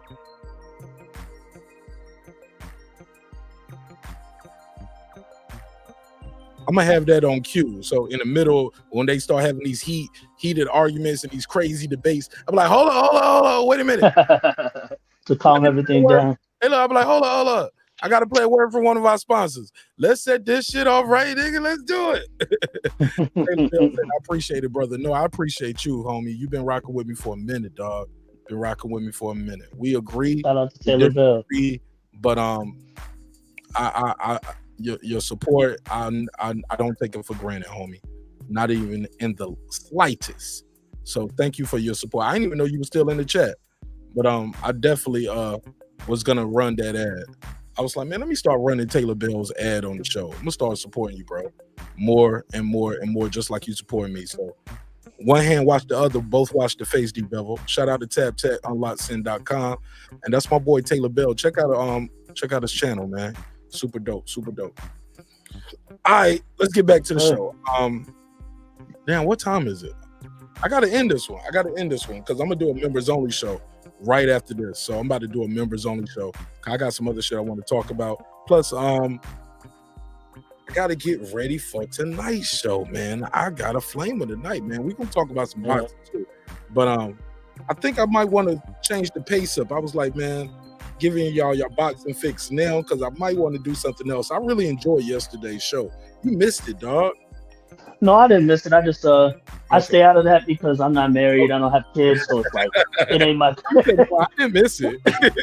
no, I don't. Man, I'm telling you, I always catch the replay. Sometimes the episode will slip by me, but usually like a couple days after, I'll catch a replay and stuff like that. Because if I'm not working and stuff, I don't have time. You know. Calvin, what up? Shout out to Calvin Lincoln. He said Leonard moved up a weight class in the 76 trials to avoid Pryor. Pryor knocked out Hearns in the 76 Olympic trials. All facts. Put a case on it. Yeah, I mean that's known that he ducked Aaron Pryor. Now I can sit here and admit I wasn't watching boxing back then. I wasn't alive. I was born in '86, like a lot of us. You know what I mean? But from the documentaries I've watched and the videos and interviews I've seen with other fighters from the past, yeah, it's known that he ducked him. But it wasn't really. I wasn't bringing that up to make Ray Leonard exempt. I was just bringing it up when I was talking about Floyd. It just seems like they justify Floyd's wrongdoings by bringing up the past. 2 wrongs don't make it right. If you call yourself the best ever, like that ever did it ever, you're gonna have some criticism because you're not the best ever. You know what I'm saying? That's why. And those guys back then were way bigger, Much faster, much stronger. You look at today's era, everybody's worried about a positive test here and there when all those guys back then were cheating. Everybody was juicing back then. I mean, look at our wrestlers back then. Look at our boxers back then. Everybody was jacked, man. Today, you got people, oh, no, you cheated, so I'm going to take away all your accomplishments. You test positive for this. Man, back then, everybody did that shit, man. Like, even the guys that didn't do it, they had to fight the guys that were juicing, and they still knocked their ass out. You know what I mean? So everybody's different. I just brought up the Ray Leonard thing just to say, because a lot of Floyd fans do that when I bring up the A side, B side shit, they say, oh, well, Ray Leonard did it against Hagler. Well, so what? That doesn't change the fact that Floyd did it. Who cares? I'm talking about Floyd. I'm not talking about Ray Leonard and Hagler. You get what I'm saying? They always do that shit. That's the only reason I brought it up. But yeah, it's known that he did duck Aaron Pryor. I mean, I've seen that shit. All right, well, D Bevel, you got anything you want to plug and promote? Plug your IG, man. Stop saying I ain't got nothing. Plug your IG. Well, it's nothing, I mean, I plug it. Yeah, it's D Bevel the champ. Say it with your chest. D Bevel the champ, nigga. Like I said, when this year ends, I was supposed to end that IG last year. I really want to end it this year. Hogan sound like he just used to just hit that pack before he used to go. Oh, hey. And Hogan to go right in there. I'm coming for you, brother. Hogan in the room. I'll never forget. Booker T went up there to do his best Hulk Hogan impersonation and got too street with it. He said, Hogan, I'm coming for you, nigga. He talks about that to this day on his podcast, man. Why did I do that? Oh, and how embarrassed he was in the video. Like, he's like, oh, shit, live TV and everything. Oh, this is live, nigga. It's live. And that's what wrestlers, man. They freestyle. They didn't read off lines like today. I watch WWE still, too, and like, man, back then, man, they didn't have any lines written for them. They just had to go off the head like Stone Cold and then, like The Rock, Stone Cold. Yeah, Rock. Hulk, Macho Man Randy Savage. Yeah. But then you'll get some guys who are just so much of a mammoth of a man to have in the ring. Like, well, shit, he ain't got to talk. We'll just make him evil. The Undertaker. Yep. Kane, Undertaker. I remember the Big Show didn't talk. But shit, you'll get a motherfucking wrestling's version of Andy Ruiz, Dusty Rhodes get in there with his potbelly ass. Oh man, who didn't love Dusty Rhodes? Man, I used to love wrestling, dog. We need to do a wrestling episode. I still watch it. I just watched Extreme Rules the other night. I still watch it from time to time. Like I don't watch none of it no more, man. No, I feel you. It got whacker, but I don't even know. Now Triple H is like running the company. Vince retired, so it's getting a little better. It's getting much better now. Okay, Deuce Time said they did have written scripts. You hoe ass nigga, you ain't no shit. He didn't say that. I added that. Put a case on me. Certain wrestlers did. Like Rock didn't freestyle his shit.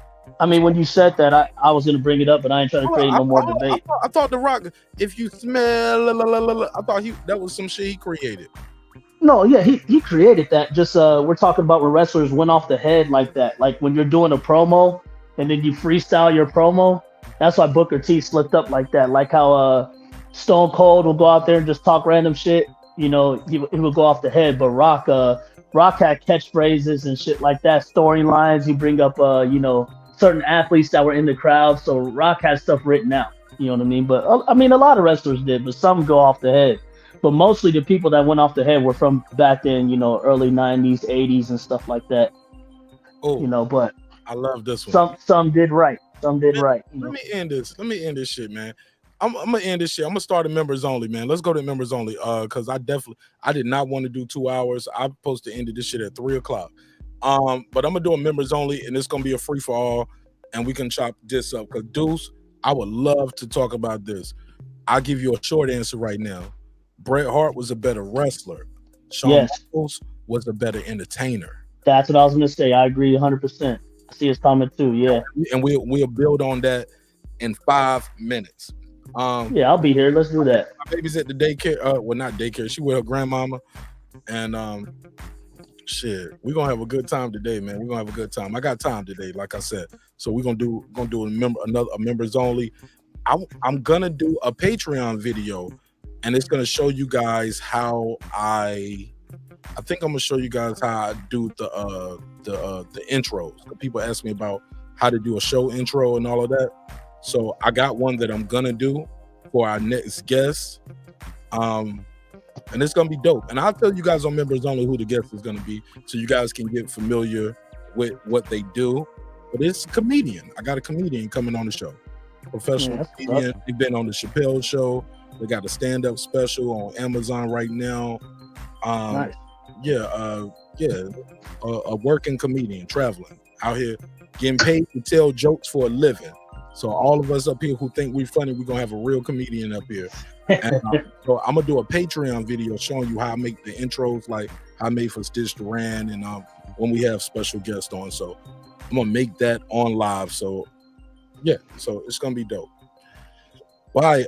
He said I gotta fix. Oh yeah, you're not a member no more, so you're gonna miss it. Damn, dudes. You probably just gotta get. I know I lost my ATM card a couple weeks ago, so I had to load my new card up and once I load it up, I get the chance to say, hey, look, what memberships I want. Do I want to keep Showtime? I'm canceling Showtime right now.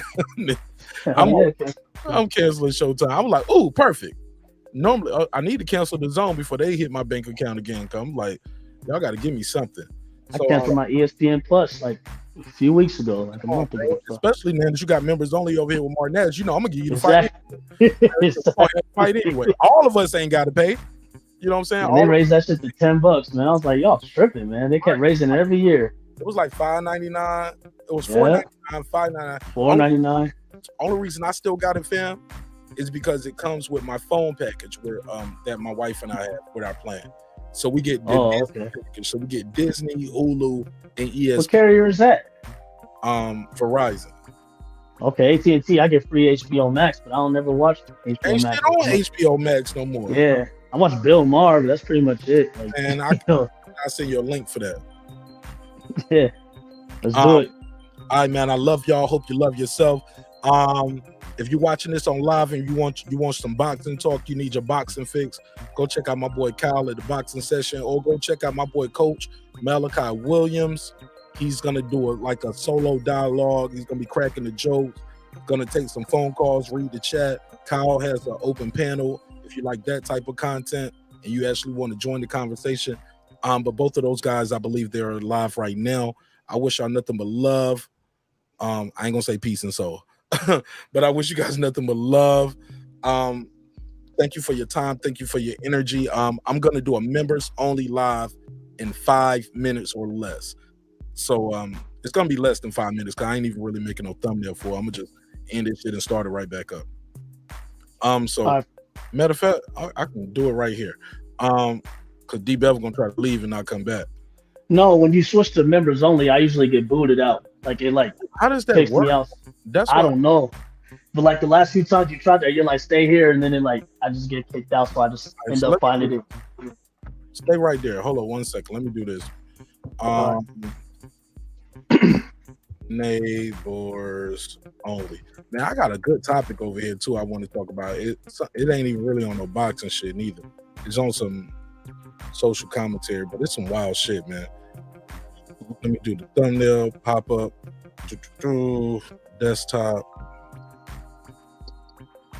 Boom. Got the thumbnail. Boom. Apply. Public. What time is it now? 3:54. So I just put 4 o'clock. Create banner. Boom. All right. Yeah, man.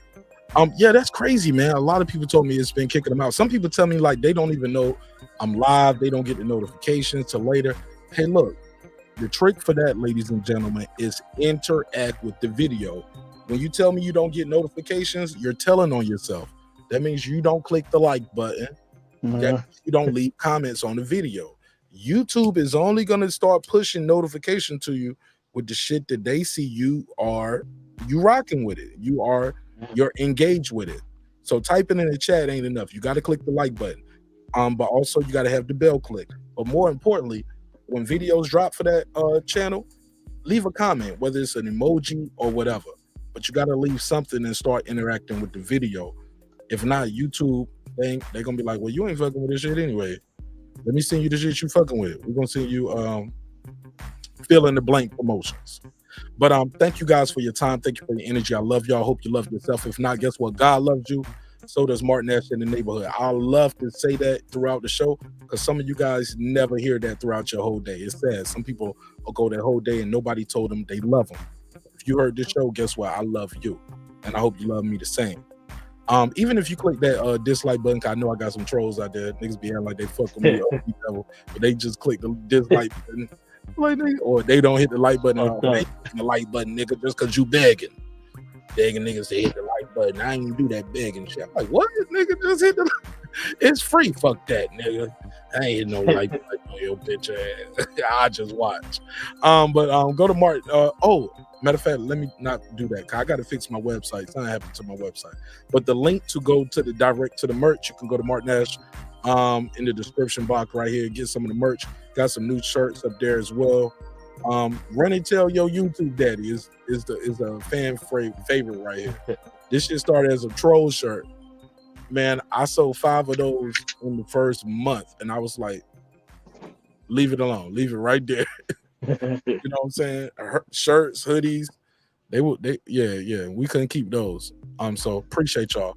I'll see y'all tonight around 10 o'clock East Coast time for our flagship show. D-Bevel the Champ. I got a link in the private chat so you can click that and you can be right there on the members only channel. All right. I'll click it right now. All right, let's do it. I built this shit. Me, brick by brick. And I'll be damned if I let you tear it down just because you don't like the way another nigga talk. Drive, motherfucker. This that squad sound.